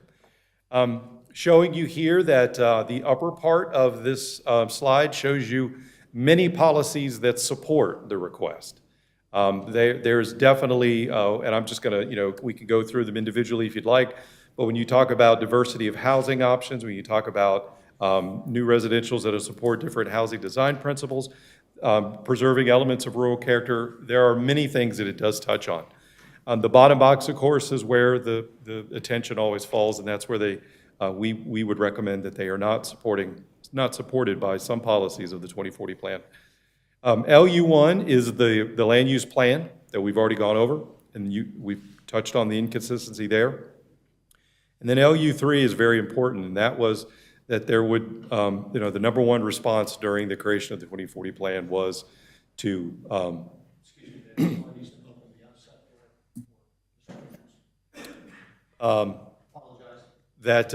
keeping the densities the lowest that our community is going to have on the far east and the far west was very important. So we can certainly come back to any of those that you'd like to expand upon. This is a quick summary of the transportation enhancements that are being provided. The town did not require a TIA, but DOT did, and so you've got that shown here. There are a couple of modifications, and if you'll indulge, I'm going to just take them slightly out of order from the staff report for graphic purposes.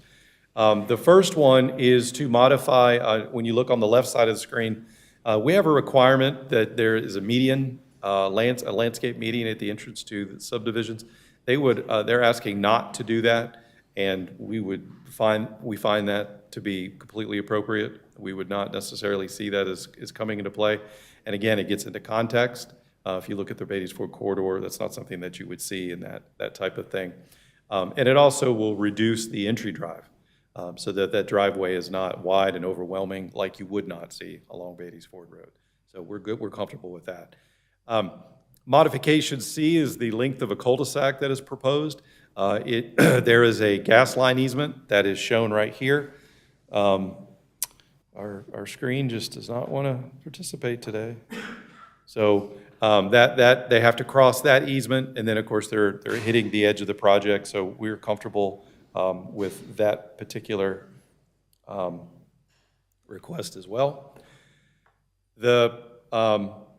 This is an example where they would like to have their driveway widths wider than the ordinance would allow. And again, they have a mix of lot unit types, and some will be able to utilize a wider driveway width.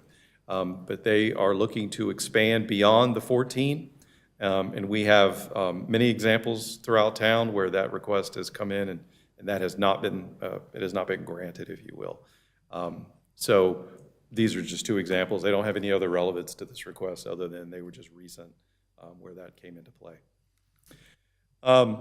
There is a modification request for an external buffer, and as you can see there in the yellow, the key here, and this is not for the entirety of the project, and as you're familiar, in March, there was a recent text amendment that stated that if you tripped the condition that you have more than double the density minimum of the adjacent non-participatory properties, that what's adjacent, you would have to have a 40-foot buffer. And they are proposing, where it's deemed needed, 40-foot buffer, with the exception of the area that you see along this particular edge here, where they would like to leave the outer 20 feet as undisturbed, and the interior would be landscaped back after they would disturb it, presumably for grading or some other reasons. Now, we would not recommend that for the purpose of its creation. You know, if you were more than doubling the density of the adjacent project, then it would stand to reason that all buffering would want to be as appropriate as it can be. Now, that is not to say that all buffering, when I say that, existing vegetation is created equal. There would always be, in any instance, a situation where you would walk the line, you would check out what's going on, and they would have to do enhancements if necessary. But to leave the existing vegetation is generally the preferred way to go by the adjoining property owners, which is what the buffer is there to do, to provide that protection. So we would not, sort of on the face of it, support the request, but that does not mean that the buffer in and of itself, and you won't know until the allowable amount of clearing is done. That's why you kind of do that assessment at the construction phase. We can circle back to any of these again, as I said, if we have questions. Modification E is for the wet pond. This is a request to go with a wet pond. It is not a ready option in normal situations. But we have had this on just a couple of other examples, and if it is done right, and it is done per the items that are listed there, then that is something that our engineering department is okay with. And so we've talked with them, and from a collective town perspective, we're okay. It is also hidden behind their units, so aesthetically or not aesthetically, it's not really going to be visible. So it's just something that it's a functional exercise, and as long as, again, they've met these qualifications, then there's no issue there. The sketch plan as presented, you can see that the lots are varied. Coming in off Beatties Ford Road, you have stubs to, this one goes to a property to the north, that is the church property. It is going into a vacant area, and I can go back to the aerial if you'd like to see. It is generally speaking, aside from avoiding the church and the cemetery, it is kind of hitting center of a mass. That is not a veiled reference to the church. That is meaning the size of the property. And the intention there is that not only the back part of the church, which is an unknown in terms of what they would like to do, they have not participated in this process. And then the properties to the north that are very much for sale, or as we would say, ripe for redevelopment, because they are certainly not intensely developed. And so they are well within the activity center node, and so there's a high likelihood that there will be redevelopment to the north of this property. And so having a connection through there that is not reliant on Beatties Ford Road would definitely be something that our policies and plans would like to see. And then over on the backside, there is phase 2 of Riverdale, which is under construction. It has been in a lull state for well over 10 years. First phase of Riverdale exists right now, and the second phase just kind of didn't take off with the rest, but it has now been resurrected and it is going forward.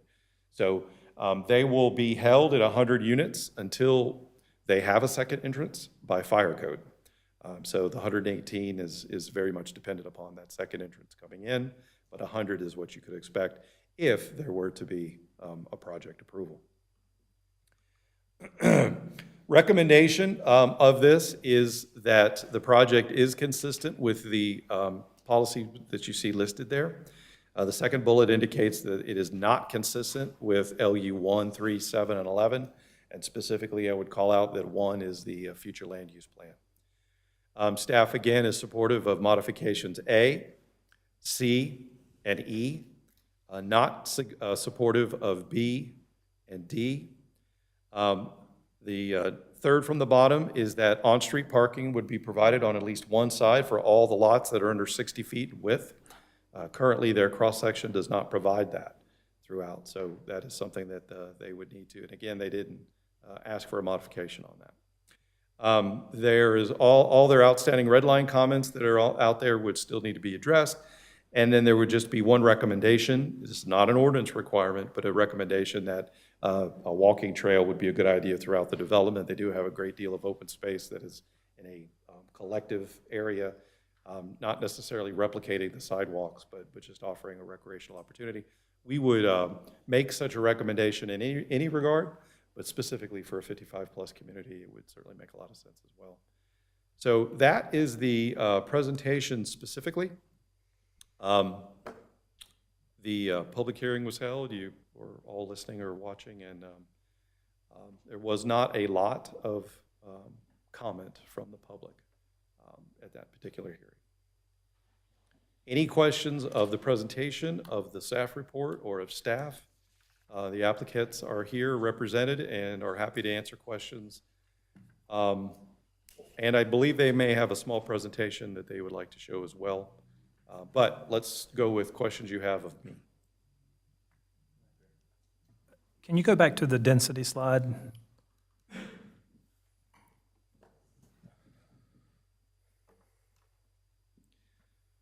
Okay, and so is that the rural requirement at the top? That would be what you would be allowed if it stayed rural. Okay. Okay, that's it. Thank you. I can follow on to that one. What would be allowed if it were to go up one level to rural transitional? The transitional residential? Yeah. It'd be the same level. It'd be the 1.5 units an acre and 40% open space, minimum. So rural and rural transitional are the same density. No, rural is 0.9, Okay? and TR would be 1.5.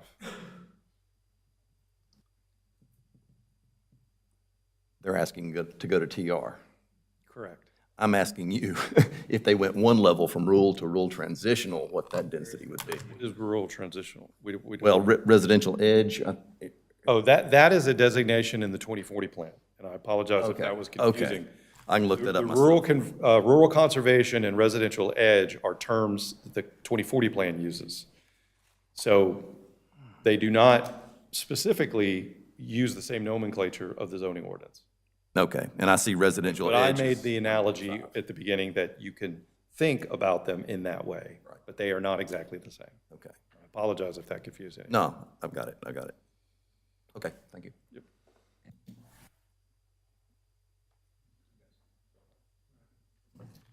Mr. Pete, thank you. I've got some questions about the stubs and some about buffers. The church stub. Well, first, since you got that slide up, put that up, and I'm going to make one comment. I was going to ask why the boundary with this development and that with Riverdale was only a 20-foot wide buffer, but now I understand why, because Riverdale's more dense than they are. But they're also, but I think you and I talked, Riverdale's also going to have a 20-foot buffer back there? Riverdale has a 20-foot buffer. So you, in effect, you will have a 40-foot. Together, there would be 40 feet. All right. They are not dissimilar in their densities. All right, then my next question is about stubs, the church stub, number one. Does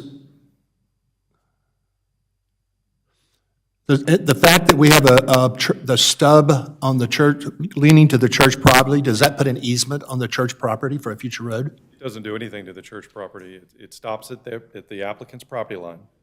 And there's an indication that if all things came together or development were to occur on that adjoining property, that you would need to stub. Right. But it could never connect. But that would be up to the church to decide that. Okay, that's fine.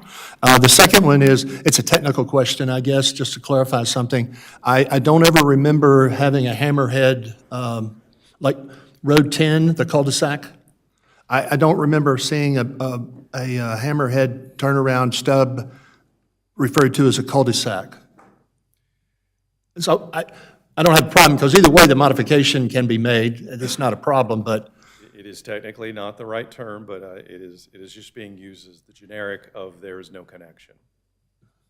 It doesn't go any further.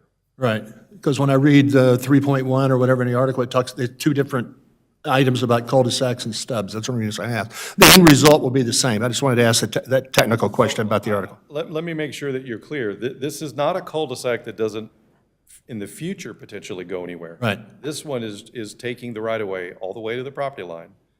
And if there were to be adjoining development, there would be a connection, and then the wings of the hammerhead would be abandoned. So this is a future stub, but for the moment, if it were to be approved, it would not go any further. All right. The next one, if you could put me up, this one's not bad right here. It shows partially. The boundary with the church, where the cemetery and the church are, in the far upper right-hand corner, that's an open field. Yeah, I was showing you the aerial just a minute ago, but you guys, you can see the green hatching right here? Right. That represents a buffer that is, the intention is that there's existing vegetation, and the applicants would like to keep that. Right. But here, it is not shown because there's nothing there. And the applicant will put in a So 40-foot? they will have to create a buffer. Okay. All right, that answers that question. Are there any buffer screening or erosion control back on the wet pond behind the lots 30 through 35? Is there any screening of it? If I look at the plan for grading, it drops off right behind those properties.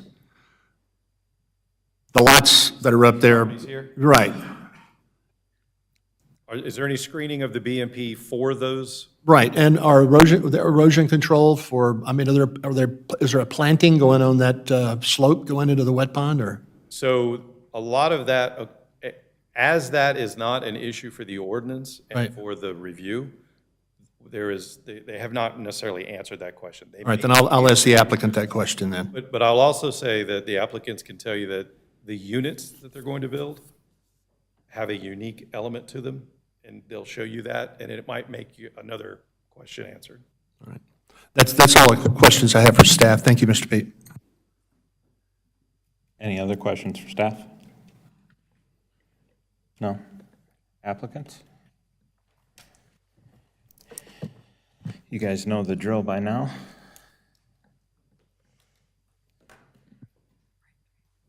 Good evening. My name is Whitney Hodges, 606 North French Street, Johnson City, Tennessee. I'm very happy to be back here.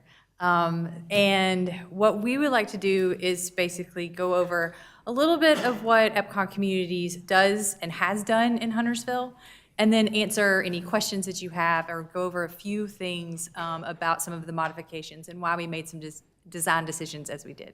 First, I want to introduce Nick Gonzalez, who's going to talk to you about what it is Epcot builds. Nick Gonzalez, 133 Yellow Bell Road, Mooresville, North Carolina, 28117. You need that.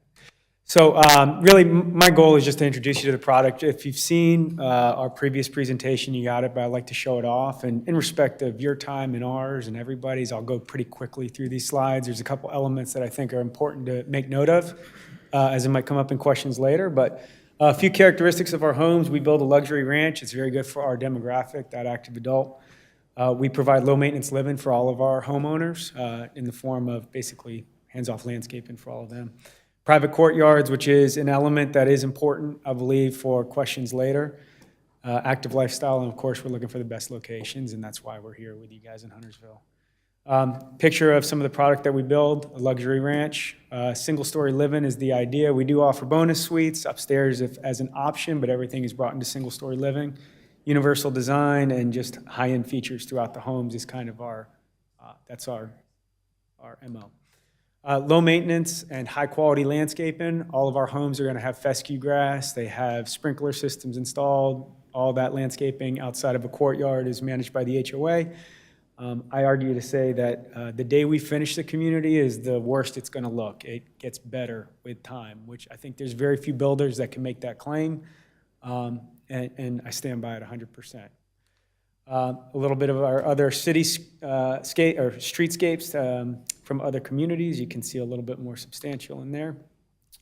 The private courtyard is a function of our design. It's a key element to our design. It helps understand how we use our land, but what we do is we give all of our homeowners private outdoor space on a much smaller lot than you'd expect to get it.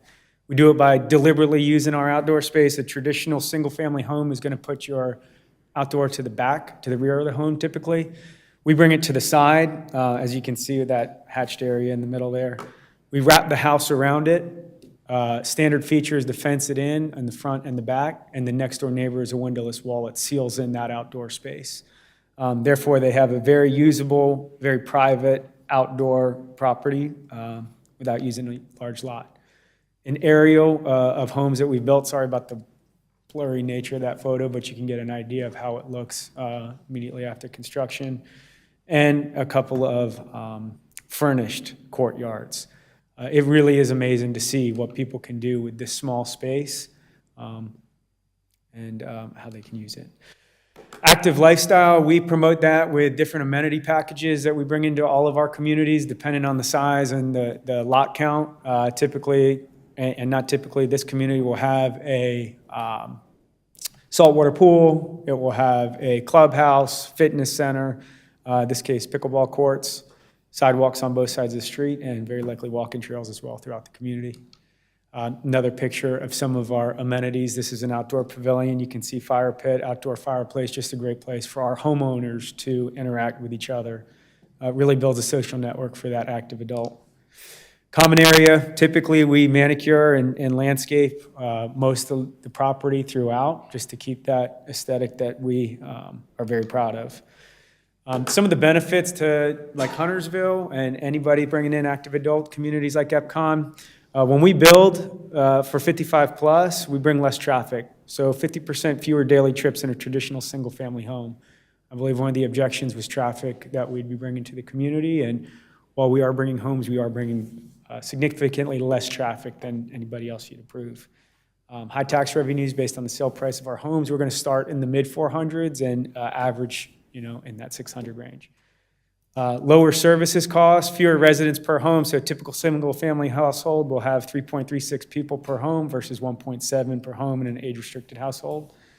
Low school impacts. They're going to be paying into the tax system that supports the school, but not tax it by sending children into those school systems.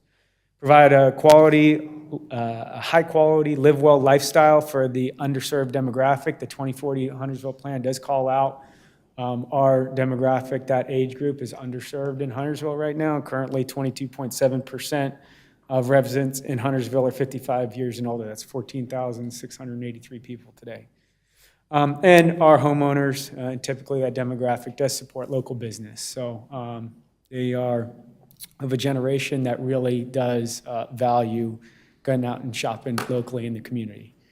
The last thing I'll point out is just the two most recent communities we've done in Huntersville. This is the Courtyards at Eastfield Farm. So even if you don't live in the neighborhood, you can still benefit from what we bring to the community with our monument designs and our frontage onto the street. So this is a monument in Eastfield Farm, and this is a fountain monument that we put in at Kinnaman Park. So with that, I'll turn it back over to Whitney. Thank you for your time. Velma Penn. Good evening again. So what I kind of want to talk about is some of the design decisions that we made. David has brought up a lot of them as far as kind of how staff has responded to them, but maybe you have some questions as to why we might choose to go that way. The first one is, I want to kind of fast forward is, we're going to go there. Why would we ask for TR? Would be kind of the first step in this question. And really what we're asking for is a color change on the map. With Riverdale to the south at about 2 units an acre, you have a church to the north. To the west, you have Hubbard Road. Hubbard Road does have a deed restriction, although staff cannot enforce said deed restriction. The deed restriction reads that any subdivision on Hubbard Road has to be at least 2 acres and 125 feet of road frontage. So there's kind of a limit to where this TR in this area could go. So that's one of the reasons. The other reason is the way that we will be using our development as an age-restricted community. So with what we have said with like people per house at, I have to read math. It's at 1.6 per people per household. That equals about 188 people per household. If you did the same math for a rural with 70 lots and using the census data, not necessarily Esri data, they would be like 2.56, and that's going to be about 182. So you're looking at about the same number of people in those homes, except our residents will actually probably, they are going to travel at off-peak times. Let's see, let's go back and talk about the buffer. So the buffer, one of the things with the buffer is we began this conversation with staff in January of this year, and we had our pre-development meeting in February. So the buffer rules changed in March. So we were in that time where we were still doing our engineering and made some decisions, and therefore we're asking for this buffer modification. Because if we need to go back at this point, most likely you'll be looking at some raised walls as well. So with the vegetation that is out there, we thought keeping that 20 that was there when we started this, and then just redoing the 40. The other modification that I really would like to talk about is about the roadways, because we need to add it as a modification. Parking is going to be provided around all of our amenity areas. The 51 feet of right-of-way, given the context of our residents and what this particular use is, we feel as though that would be enough in order to not widen the road to a point where we might start to attract speeding. So that's one of the things that we would ask for a modification of. And if it's still something that we need to discuss, we would love to continue that discussion with staff. And I want to make sure I hit all my points. Oh, lastly, let's keep going. One of staff's recommendation was for a nature trail.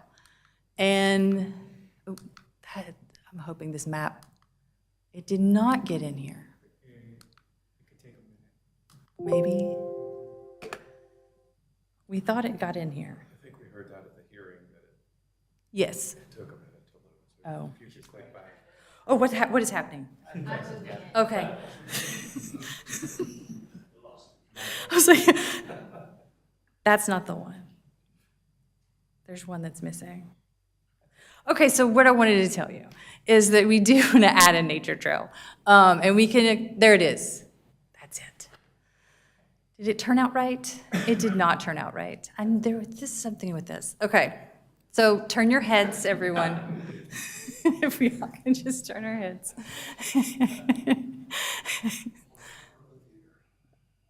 Yeah, let's rotate it.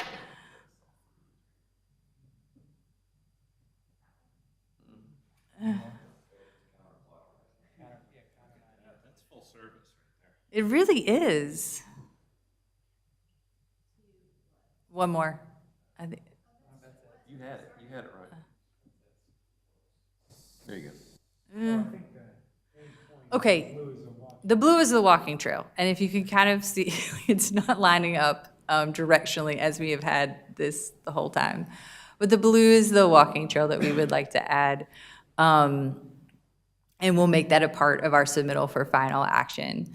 And so, let's see, if I hit all of my, oh, the one that you haven't brought, that David did not bring up, was that if this rezoning is approved, and we hope that you will recommend approval, we will be back for if you notice on the plan that there is a berm, well, we will be back before this board for a berm approval. Just need some additional time to make sure that we are getting all the correct elements in there and give you something that is really good to look at. Is that trail natural or paved?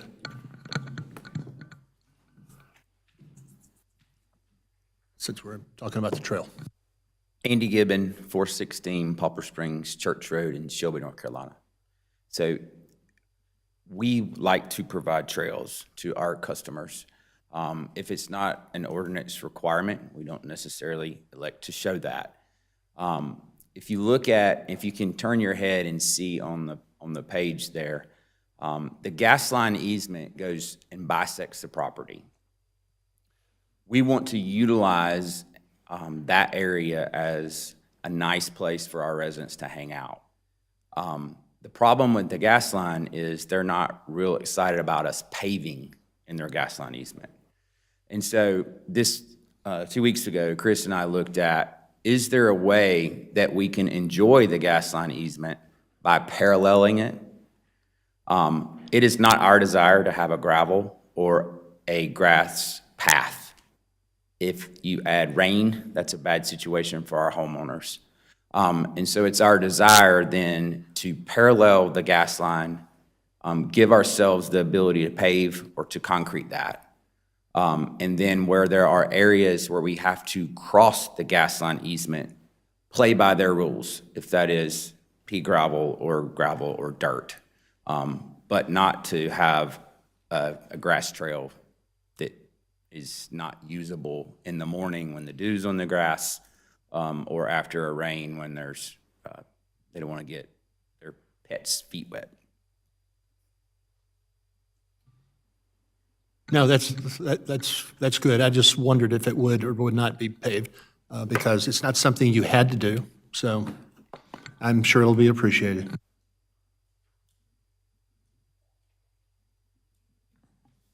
Other questions for the applicant? I might have missed it, but you're not doing any road improvements on Beatty's Ford? No turn lanes, nothing, no widenings? There was no TIA, right? I know I saw that. So no TIA was required. The DOT has asked us to put a left and right turn lane in. Okay. And we've gone out and put the appropriate properties under contract so that we can make that happen in the future.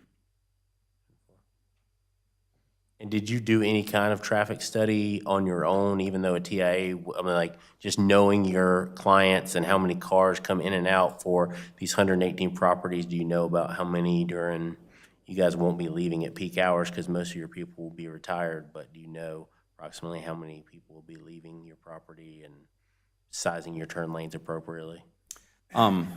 No, and no one can.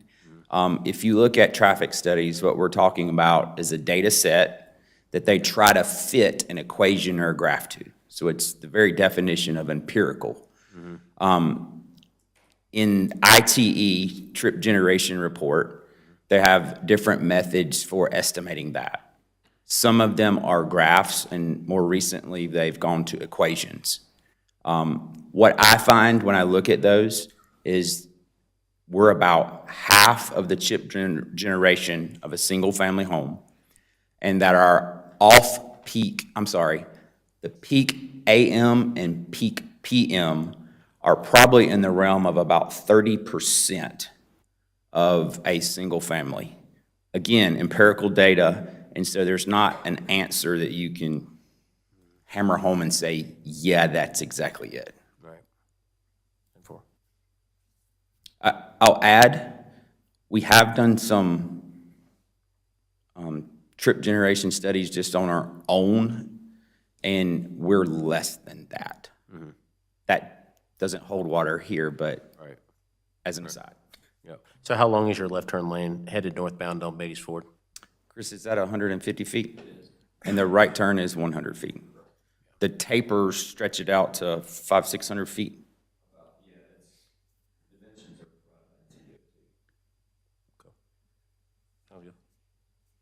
With respect to the trip counts, if I can just make a request now that when you bring this to the town board, if you could have that information, whether it's in graph form or whatever, as far as the overall trip counts, and then also the AM, PM, just even though it's empirical, just to drive that point home.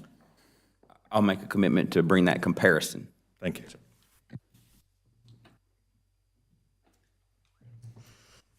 I'm not sure who's best suited to answer this, but has there been any, where to start? Has there been any discussion on possibly lot density reduction? And if there has been, or if there is, are your lots flexible? If you were to go that route, would that mean eliminating lots? Or can it be managed other ways? In other words, you're asking for 1.5, it's currently for 0.9. What are the options to, if any, to try to get towards 0.9?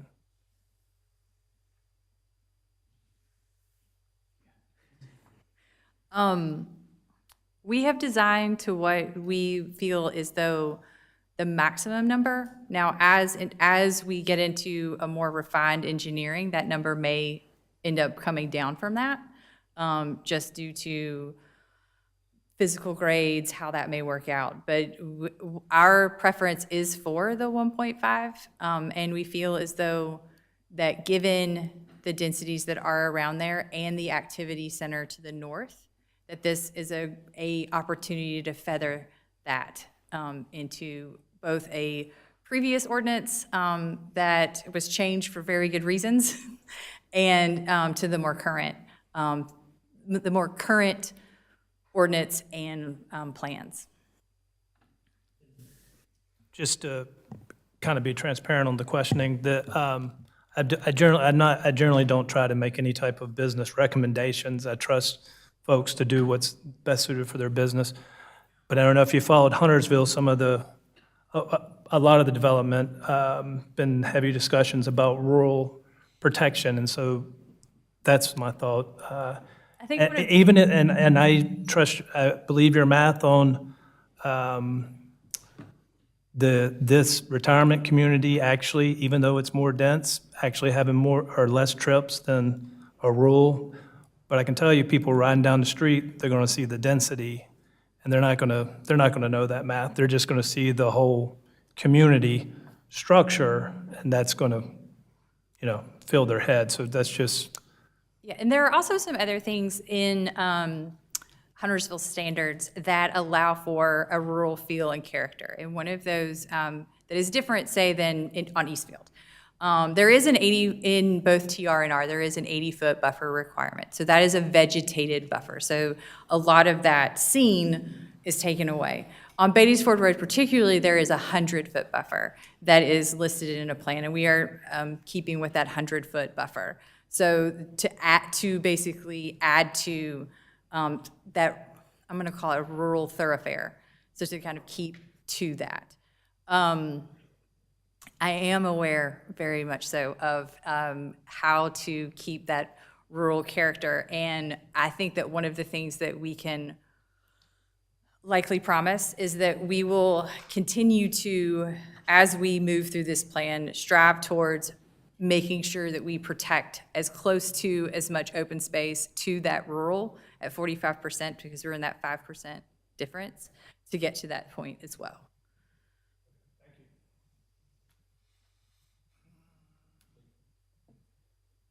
I'll follow up on Greg's comment. So I think I get it. The model of your house is the side yard, so there's no backyard. And I don't know what the setback is. It'll look pretty minimal. So that is kind of the model you're building out at, and that drives the density. And of course, the open space requirement drives the rest of it. And you just can't blow the thing out and reduce the density, because that would mess up the model as far as maintenance and everything, because now you've got pieces of property between the houses or whatever that you would have to maintain. So I get that part of it, but yeah, I'm a little concerned with dropping something that looks suburban into a rural district. And just curious, do you have a rural model of 55-plus community? Is there such a thing? I know there's, farmhouse cluster is what we call these things, but they're huge and they're a lot of maintenance, and they're just, just curious. I think what we're driving at is density, right? Yeah. So I get it. I think, John, we studied this week, and I think we've built 3 communities in Huntersville. Give it to an old guy, he can't see that. Yes, so in we built the courtyards at Huntersville at 3.53 units per acre. Kenneman Park at 3.47. Eastfield Farm at 1.89, that was our most recent. And this one is at 1.5. I would hope that you would consider also the density that already exists, albeit from an older zoning ordinance that we're tying into on the current slide and even further south. And I think Whitney can speak a whole lot more to where that is. And I want to put words in Whitney's mouth, because she did a really good job of explaining it to me. The whole idea of hopefully convincing you that the TR creep that we're worried about, that you would be worried about, is somewhat contained because of the surrounding properties, what they are, how they're zoned, and then the deed restrictions. Whitney, will you try that? Oh, I thought I did. So, I think I tried it once. Go into the deed restrictions piece of that comment. Yeah, just curious. I have them. And I can't see far away, so. In the covenants, conditions, restrictions, reservations, and easements applicable to said property as follows. This is from 1988. During the first 5 years after recordation of the deed, no lot shall be subdivided, whether by conveyance device or otherwise, except as to combine portions of such lots with other lots, in order to form larger lots. After said period of 5 years, no lot or parcel resulting from any subdivision and/or combination of any lot or lots, or portions thereof, shall contain less than 2 acres, nor less than 125 feet of frontage on Hubbard Road. I really do need to stress that, this is a deed restriction. And what planning staff, what planning staff has to recommend, because I have been on this side as well, is that these are deed restrictions, so they're not enforceable to planning staff, but they do have some enforceability. And the properties those deed restrictions apply to are all on Hubbard Road. Are all on Hubbard Road. So so that moving forward, that TR would not necessarily be something that would be an option for them because they couldn't subdivide the lot less than 2 acres. You could, I guess you theoretically could put it there, but it wouldn't really, like, you're just, I got yeah. you, okay, okay. So that contains expansion to the west. To the south, we could already see on the screen here, there's already an existing density that is comparable to us. And then to the north, there is the activity node in the church, which one would believe it was acceptable to have increased density there based on the 2040 plan. How far to the north is that activity node? It's within a quarter-mile walk. Okay. As the circle touches. And if I could just say, I think that one of the things that we're discussing is the perception of the public and what's going on there, and there's gonna be a buffer. So the perception will be, they're gonna see a buffer leading into a community. The actual population that we're bringing is within 6 individuals for what that rural zoning would give. Yeah. Right, so 188 versus 180, or 180, yeah. 188 and 182. So I think we address the perception by having that buffer off of the road. They'll know there's a community back there, but in the end of the day, we're talking about 6 more people that if this was to go through as a rural, it would be, which they wouldn't feel that any different if it was gonna be rural or not. And on that, the 55 and over, that is in your, I mean, there's no way to change that, that's the way. It is not currently in the plan that is before you, but it is our intention, and that will be a condition going forward. So in the future, let's say 2008 happens again, heaven forbid. And it had to be sold. It would still have to come, if it were sold to a traditional developer, it would still have to come back to this board because that condition is on it. But you're putting that condition. We are putting that condition on there. Thank you. If I could add to that, just a quick comment that obviously, to the extent that deed restrictions are applicable, they would always stay.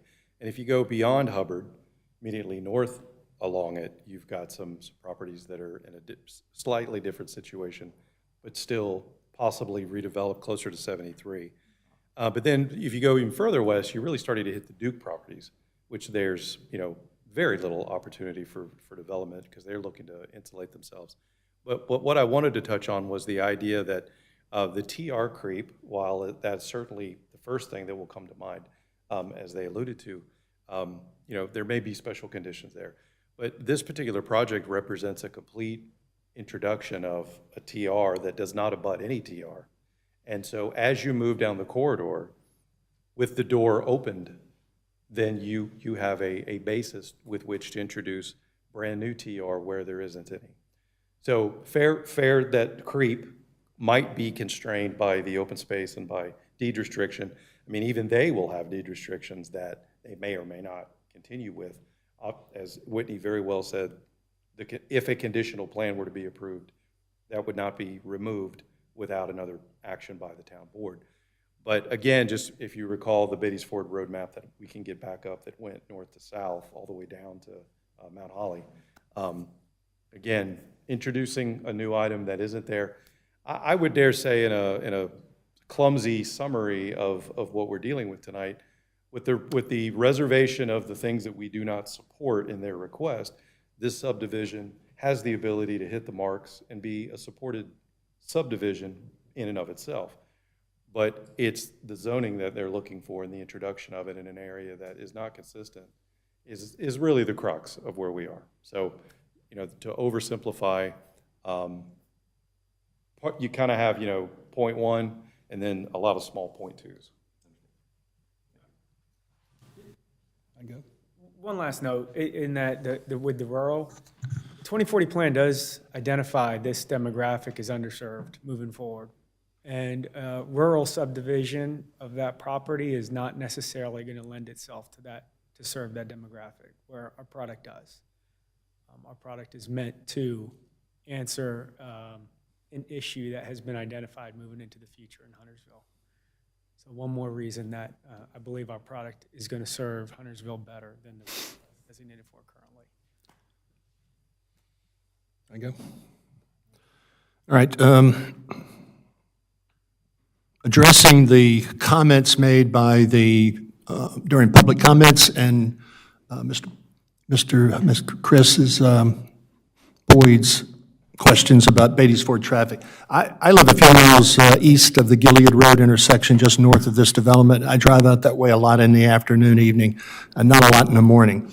But that road is packed, so is 73, especially when school's in session. Down past the curve at Gilead, down towards where the entrance will be, and Gilead Road is backed up a quarter or more miles. Takes a while to get all there. 73 is packed. So my question, Lee, goes back to the left end, well, the turning storage lanes that you're putting in. When do you intend to put those lanes in?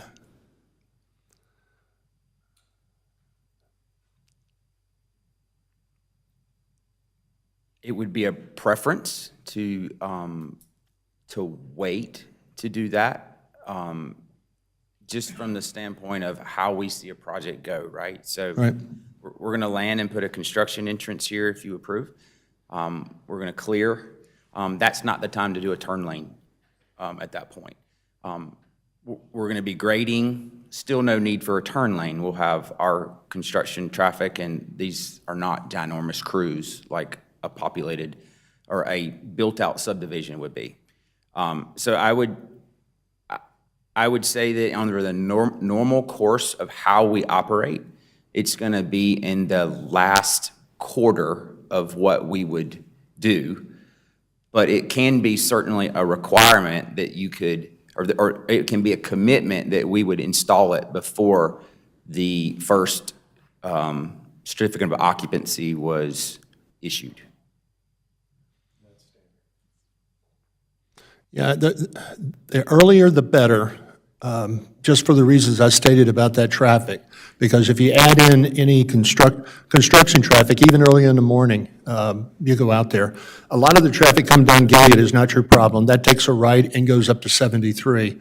The problem for that site is, in the evening, is the traffic coming out of Charlotte, wherever, going north on Beatties Ford to 73 to make the turn.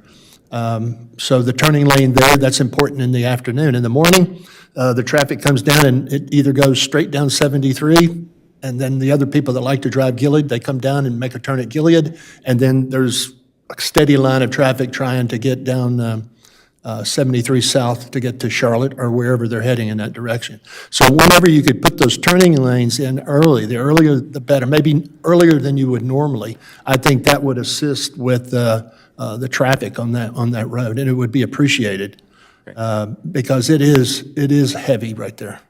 So Frank, would it satisfy the request to say that we would put it in when we pull before we pull the first building permit instead of the first CO? And I would ask staff, when would that be? I mean, would that make a difference? Yeah.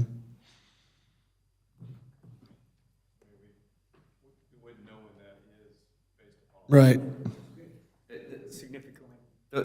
It's significantly sooner, but the point would be that the turn lanes would be installed before the vertical construction traffic would arrive to start erecting a house. That's the commitment. Right, okay. Yeah. That would be, if you could work that with the staff, I think that would satisfy some of the problem. I don't think anything until they fix 73 is going to alleviate a lot of the traffic problem anyway, but we don't want to add to it. What else have I got? The buffer between screening or erosion control, if you can put the lot numbers back up again, there's some slide that has those on there, where the wet pond is, what is that, lots 30, 35, and lots 37, 39, they all back up to that wet pond. And looking at the plan for grading, it drops off. I don't know how steep that is because I don't know what the contour interval is on that, but, so could be a lot of erosion. What do you put back there to stop the erosion coming off the property down into the wet pond? So I would start by saying that there appears to be a bias or a paradigm that wet ponds are not sightly. We don't feel that way. We amenitize them. We put the fountains in. You saw for some previous slides the one we performed down at Wesley Chapel. I would argue that those are, to some people, more desirable places to live. And so we wouldn't buffer from those. We would try to accentuate the view from lots 35 through 30 for them to enjoy that. As it goes to erosion control, we're going to do whatever the erosion control reviewers ask of us to prevent that. Well, I understand that most of these, there's not going to be a lot of backyard activity at these, in these lots. But, so the town will look at that about erosion control and what, from the engineering viewpoint, they'll look at to make sure that that's just not the runoff into that is not a gully. It certainly will not function, it will do its job, and it will, erosion will not be something that's, allowed specifically. Any additional ground cover or anything like that, other than what the board might require, is not really something that's in play. And bear in mind that at the top lip of any BMP, there has to be a maintenance access road. It's not a road, but it's a corridor. So you're gonna have a gap. I mean, whether you want to plan it or not, you can't. So, if you're slanting down into the pond and there's a chance for additional vegetation, that might be something that could be worked out. If you're looking at slanting from the back of the homes to the access, that might be another something. But we don't have anything in front of us that will do that. The only thing that we can say is that they have to perform and function as prescribed, or they're going to have to transfer their solution to something else. Thank you, Mr. Pete. And I'll step back again about the traffic. I don't believe that this community will add to the morning or evening rush hours. That's not what I'm implying. And the last question I have is, are any affordable housing units planned within this development at all? No, they're not. Do you ever consider adding affordable housing into these type of developments? That is a slippery slope. So let me explain it this way. If what you're trying to achieve is permanent affordable housing, there needs to be mechanisms in Huntersville that allow to incentivize a developer to do that. I don't believe those mechanisms are in place. Am I wrong? Am I? But we don't have incentives. Yeah, because there has to be some way to keep that permanently affordable, and that is not necessarily something that EPCON has done in the past. What we try to do is to keep our costs, and our cost is low to keep them as attainable as possible. So anything that adds to without sacrificing design. So that's one of the things, that's a kind of a slippery slope to kind of go through. So trying to be attainable within a market, but not necessarily meeting the HUD standards for affordable housing. I understand. One of my retirements is I'm a retired teacher, so I'm always looking for ways to find a retired teacher, because a lot of retired teachers don't get paid a lot of money. So trying to find ways. Daughter of a retired teacher. All right. I understand. All right, thank you very much. Oh, and one other thing. No, I'll save this. Thank you. Any other questions for the applicants? No, I don't see any. How about a motion?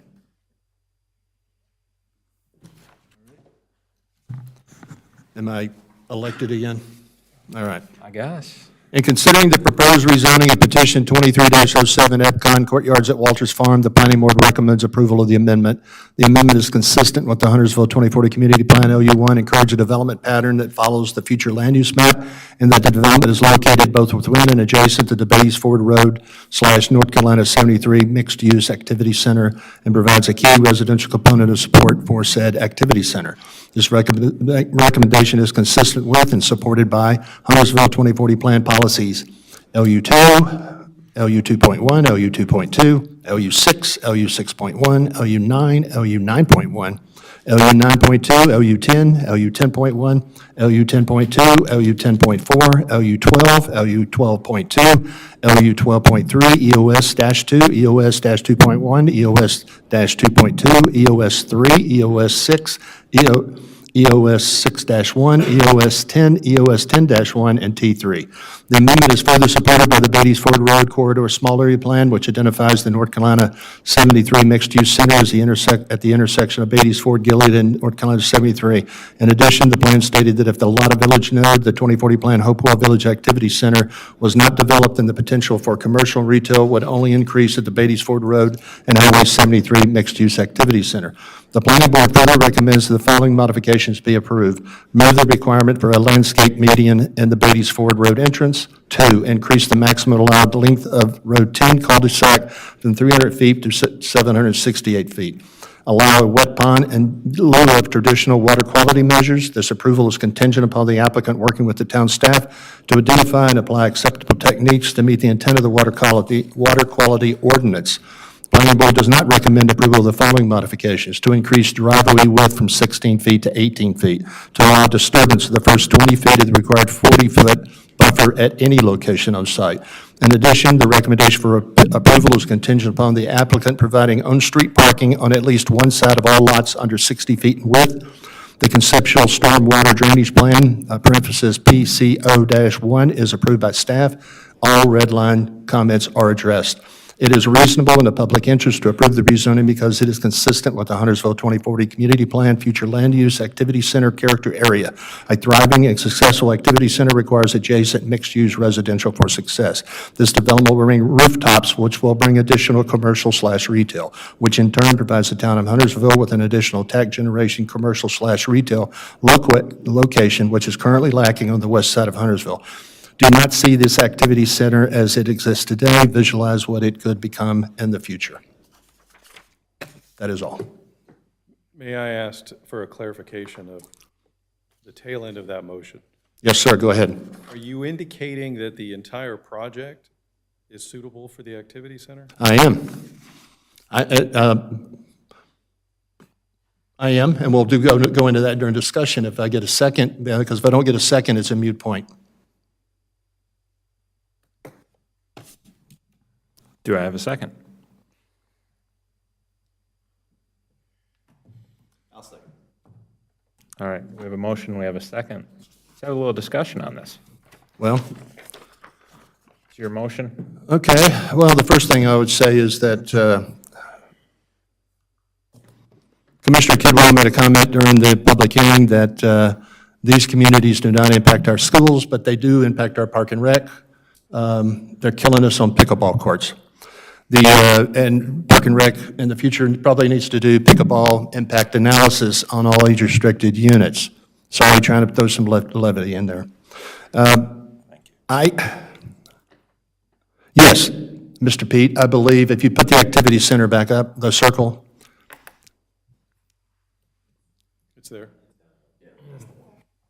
Well, no, the one that shows the development also.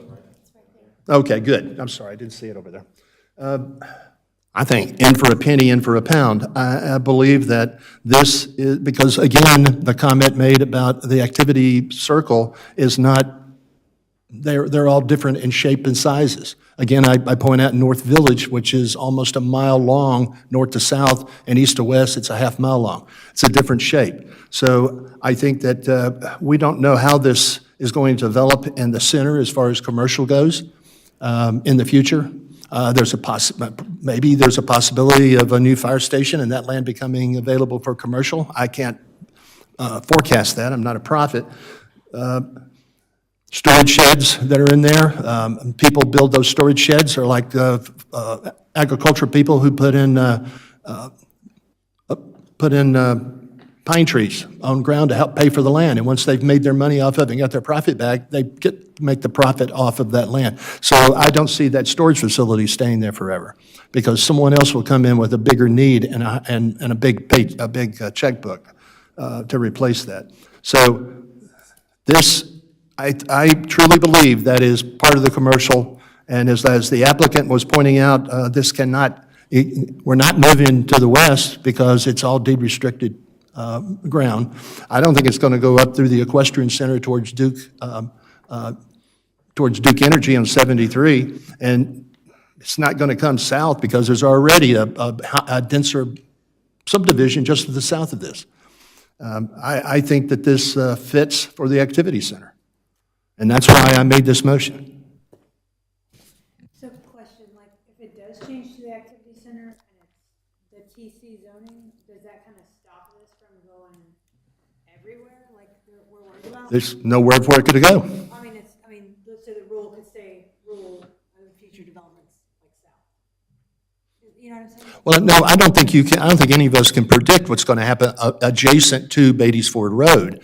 But I mean, myself, I would be opposed to any major developments other than something we recently approved or recommend approval for. I forget the name of the development. It was a TR that we put in that was big lots, houses, low impervious left for the homeowners. And then the county's buying up a lot of land for parks.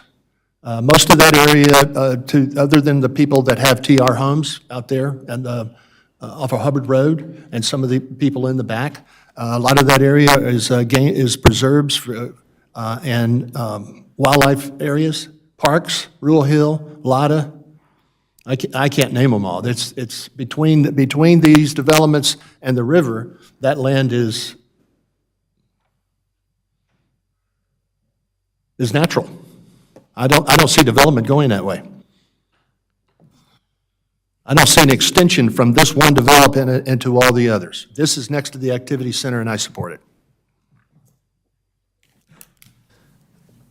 I second it for pretty much the same reasons. And, you know, the activity center is not that defined and this does touch it. And if Town Center taught me anything, that project, that is, if you touch it, the rest of the property sucks into it. Just kidding. No, I think it's right for this area. We don't know what's going to happen on Brown Mill Road now. Like I said, all along 73 is going to be commercial. This is really just taking it to a density that matches residential edge, which is the future land use plan for the adjacent property to the east. I think it makes sense for this area. And as far as the bleed down for any other rule, we'll take those as they come, case by case, right? It just can't roll and change, so we'll have a discussion when the next one comes along. Once you say yes, you are now committed to yes. Because once you say yes, that is now the rule. Well, you just said yes to that. And for me, that's where I can't. With the last one, I felt like the problem was our zoning restrictions. I felt like rezoning there, they have to go with this particular zone because it's the only one that allows outdoor recreation, right? Okay.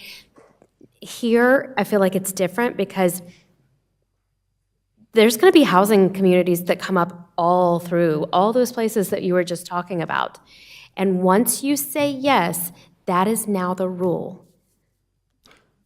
Because it's going to, I'm sorry, it sets precedence. It sets precedence. And so now we've said, which is why at the very end, you heard what I said. We need to have a different zone because that doesn't fit. For this zone is very clear. It's very cut and dry for me, but if this motion is approved, this doesn't change the 2040 plan in any way. It's not an amendment to the 2040 plan. Everything else that's in there still applies. Any other piece of ground, all the comments made by the planning department still apply. The comments that I'm making is that this is in the activities, this is adjoined to and part of the activity center, and activity centers are allowed this type of development. What I believe, I don't want to speak for it, but what she's saying, I think, is that north and west, while you may not believe it will get developed, you're kind of pushing it closer to doing that. Someone could come along and say, well, this one went here, it was rural. What's wrong with putting this one here because it was rural? That's what she's saying. I understand, but I don't see that. And I don't see it. I tend to kind of agree with Trina. It's not the product at all. In fact, this board has been known lots of times to say we want more age-restricted or senior living products. But, and I fully admit that it is kind of hypocritical, and it is, but we do this every meeting. It changes from project to project. We make a little bit of an amendment on this particular project, but we see it differently on this particular, and I can't explain it. Maybe it's a gut feeling why we go that way, and I'm guilty of it as well. I do agree with Trina. The other one, the previous one earlier this evening was much smaller in scope. I mean, it wasn't, in my mind, wasn't changing much as to what was already zoned in that area, to change it to match the activity center. This one is, 100-fold larger than that project. So, Does this change the land use plan? If it is rezoned, it will. And that was the only thing I wanted to point out is that extending the residential edge to cover this project is one thing. And that's a shift that we do not support. But to extend the activity center to cover all of this project is extending a tremendous amount of opportunity that does not exist, or rather is not supported in the 2040 plan. So that is a twist that has not been, that was not part of the analysis.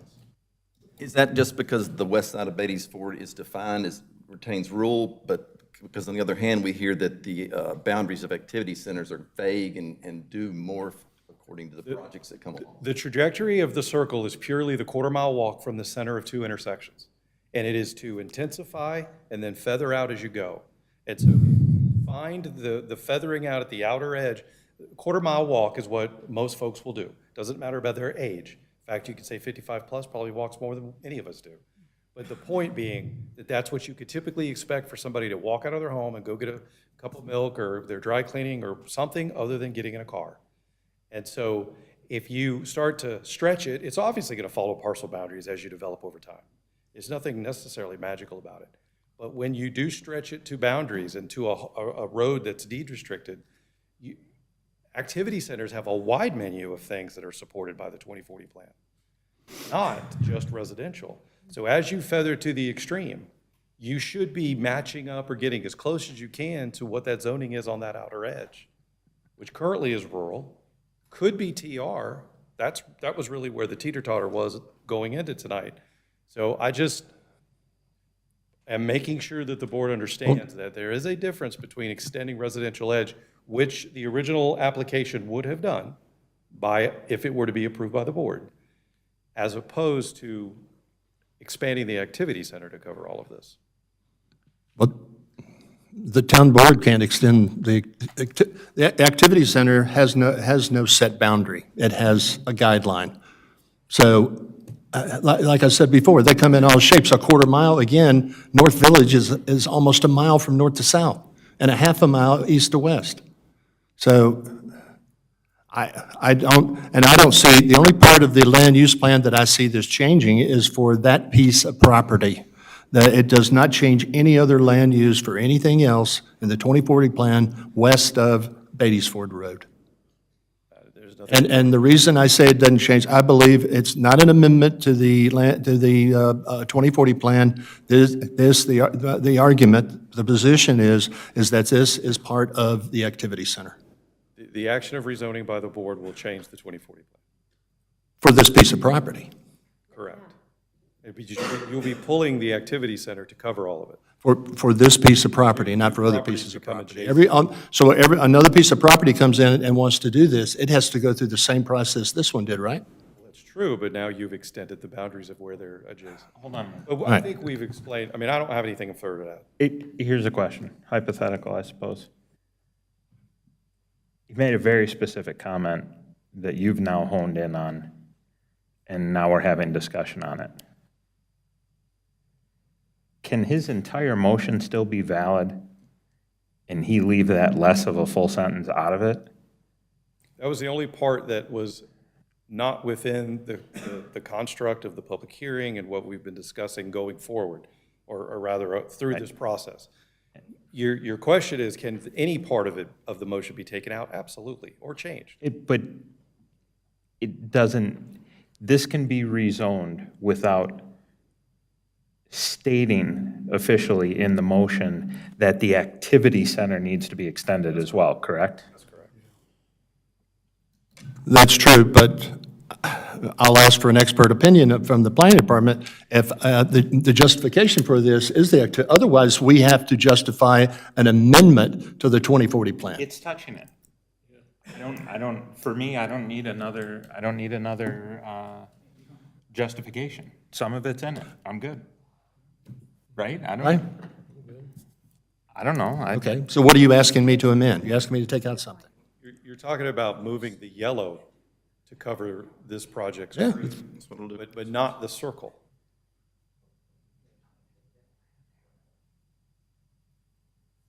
Those. Wait, what? Those are two extremely different processes. Yellow's residential edge, right? Again, I point out North Village and its shape. It doesn't have to be a circle. Well, Mr. Gammon, the bulk of North Creek, by the time you get to the outer edge of the circle, has already stepped down to the adjacent densities. Not exactly, but they are not commercial. They are not apartments. They are townhomes, and then they very quickly become single-family. So I understand that it is a long, linear project, but its intensity is not. Okay, we have a motion.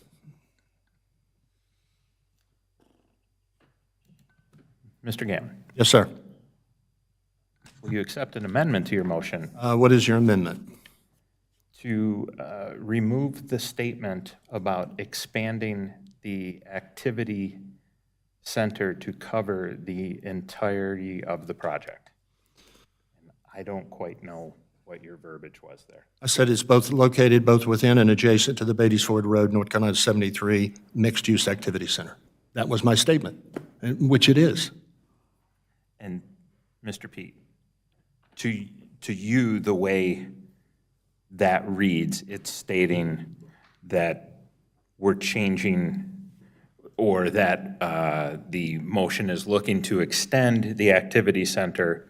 I don't think it's clear Over. at all, but if you wanted to clarify as opposed to remove, so that the board understands what you're saying, that's my suggestion, but I'm offering it. I would like that to be my amendment.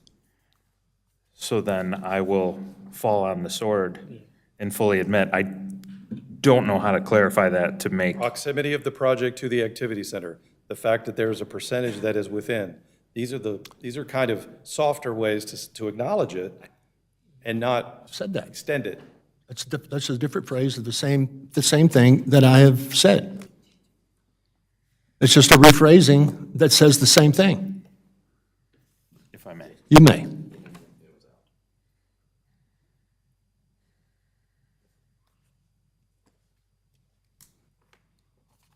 I don't think changing that wording changes people's votes. I think the wording he has down, it's kind of adjacent to which, I think he might have said something that's different that's on a sheet, and I don't recall what it was.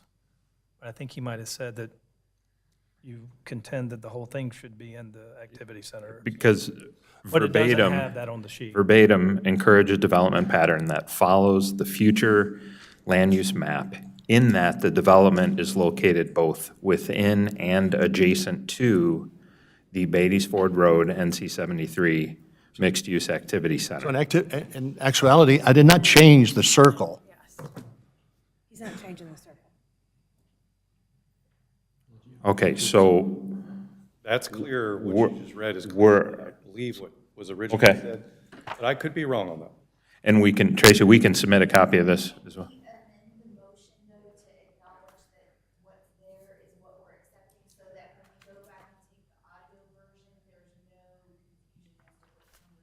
Were you reading this, correct? I was reading it verbatim. That's So what the you want. amendment would be to submit that as Yes, so verbatim. the first paragraph of my motion is, you want me to read it again? No. I will send you a copy. Says no.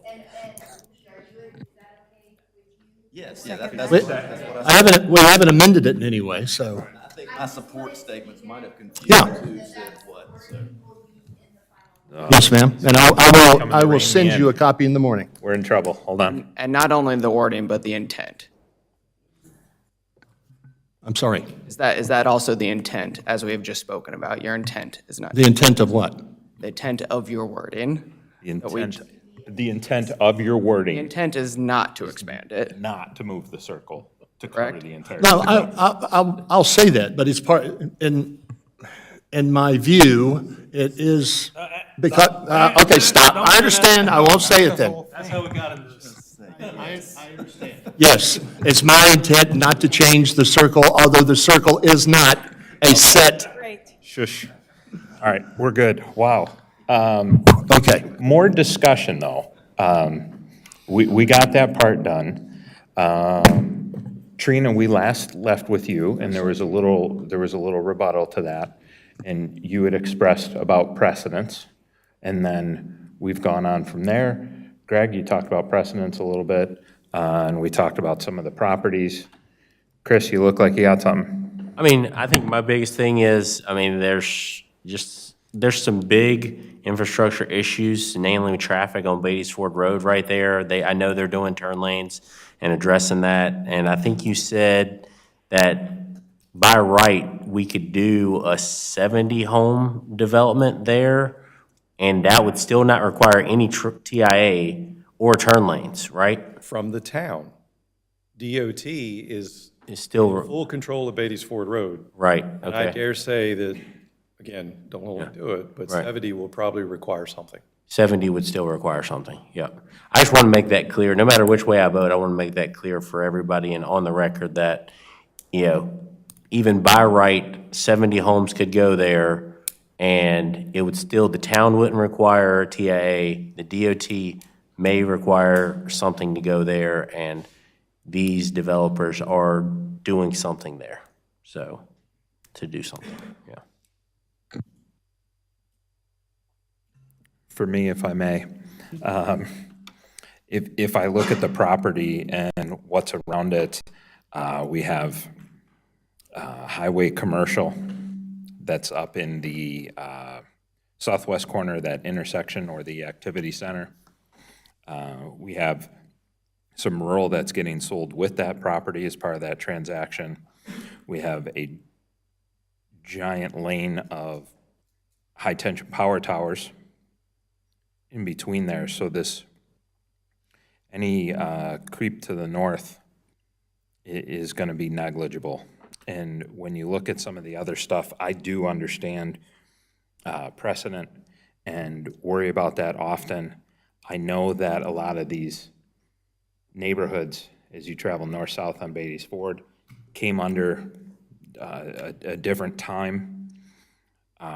But the reality is, if people are saying now, as Mr. P pointed out, in the 2040 plan, and we want to preserve our rural, they're saying that about this area that in part has already had all those neighborhoods for 20 years, 30 years. So to me, the density already exists up and down there. And so if I look at it from that perspective, and then look at what they're doing and run the math, where zoned as is and stays rural, a single family is, even if the numbers are slightly off that were provided, is still going to generate more trips than what this does, and going to generate more trips during AM and PM peak than what this does. That, I don't know. I don't have a problem with this. I remember this from when it came to pre-development meeting. Adjustments have been made since then that improved this. At that time, I was on record as stating that I liked the plan. I didn't think it was the right location. The adjustments that have been made since have certainly helped that. So I still like the plan and will be supporting it. Yeah. And my last comment is that as far as traffic goes, the traffic that I talked about that is on Beatties Ford Road and rush hour are not people who live on Beatties Ford Road. They're from either north of the lake or another county. And I don't see this age-restricted community adding any significant traffic problems during rush hour, which is when the problem is on Beatties Ford Road. Just real quick, and I'm going to probably echo a couple things you said, Jeff. I think the difference in the density is negligible, basically, based on the use that this is, being an age-restricted. And, you know, it does touch the activity center. We're very close to that activity center. As far as, you know, creep in different directions, you know, I don't see it. The precedence, though, you know, going forward, I think we weigh the next case based on its own merit, just like we did this one. You know, this one being an age restricted has, you know, it makes it different than another subdivision. And I'm sure the next case that we see will have its own things that we need to base that and have its own merit that we make our decision on.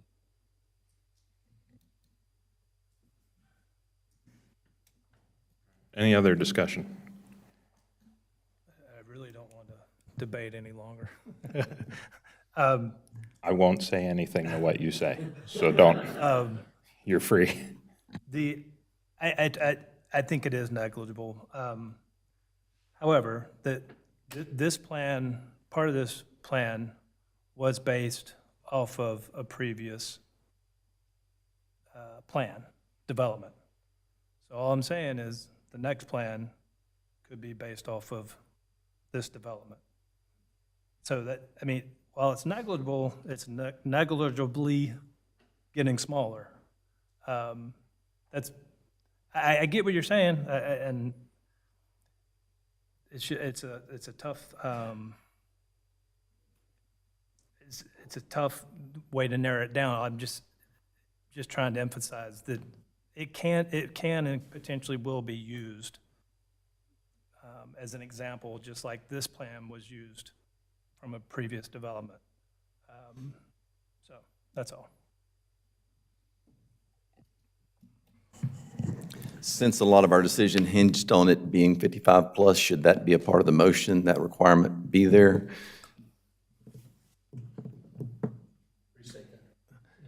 Since a lot of our decision-making was based on the fact that this is a 55 plus community, should we amend the motion to require that as a condition? It is, I don't think, Lee, I don't think we need to. I think it's a given with this type of community. That's what they build. That was my question. Of course, you can't predict the future in 20 years, what the world's going to bring to us. But if you look at all the others, they're age restricted, they're still age restricted. I don't know of any. They might tell us of some that. I was more referring to the fact that it's not in the current plan. I think it's going to be added. We've been told it's going to be added, but it's not in the current plan, so. Does that need to be added, David? I would ask you that question. Well, to be super clear, there's nothing wrong at all with stating it, because it is not in the plan. But I think the point of emphasizing that your motion is very much couched in that requirement that's a good message to the board if that's where you are leaning. All right, then I will amend the motion as follows. On the section that says, in addition, the recommendation for approval is contingent upon, I have three bullets. I will change number 3 to the 4th bullet, that was all red line comments are addressed, and I will make the 3rd bullet a condition of approval is that this development will be identified as an age-restricted 55 and up community. Does that accomplish that, David? Mr. Pete? It certainly makes it clear. Second. All right, amended motion. We got a second on that. I don't think that changes any of the previous discussion we've had. No. Unless I'm wrong. Let's take a vote. All those in favor? All those opposed? Motion carries 6-2. All right. And I just said all that without my microphone on. I apologize.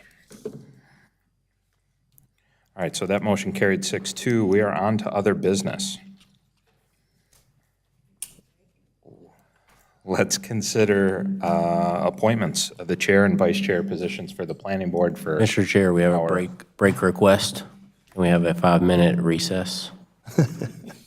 Second. Sure.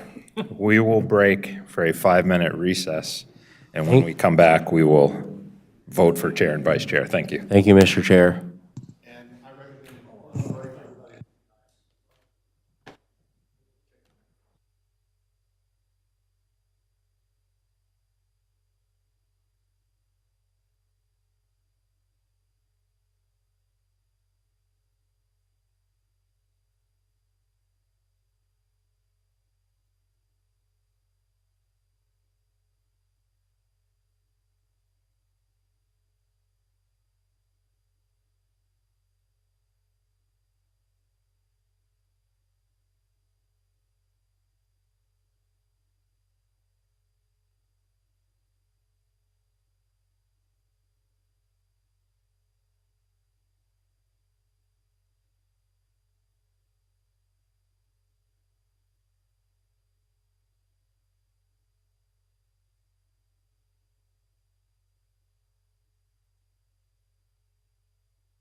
believe we're ready to come back now. Yeah, he looks ready. Going back now, other business. We need to consider appointments of the chair and vice chair for the planning board. For a couple of you that were not here at the last meeting, we were sad about your absence and decided to defer vote until we can get the majority of our voices heard. And so it's because of you we're doing this. So, that's not going to happen. I promise you. Legal and staff placated my idea last time, and I guarantee they're not going to roll with that a second time. So we'll be doing it tonight. And I don't remember how else this goes. We need a nomination. Can I get a nomination for a chair? I would like to nominate Jeff Sny for chair. Second.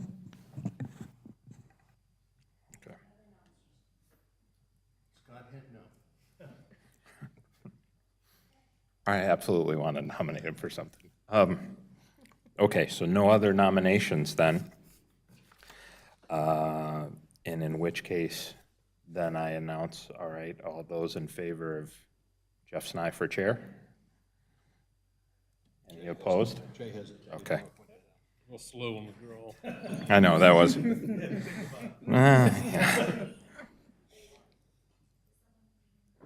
Someone was at the door. I don't see anyone now. Okay, can I get a nomination for vice chair? I nominate Frank Gammon. Second. Okay. Nomination for Frank Gammon, got a second. Do we have nominations for anyone else? Nominate Scott Hensley. All right. Yeah. All right, in that case, because I don't technically think we should. All those in favor of Frank? Any opposed? None. Okay. The odd couple is at it again. Here we go. Okay. With that, can I get a motion to adjourn? Motion to adjourn. Motion to adjourn. Thank you. Second. Thank you. All those in favor? Any opposed? Aye. Carries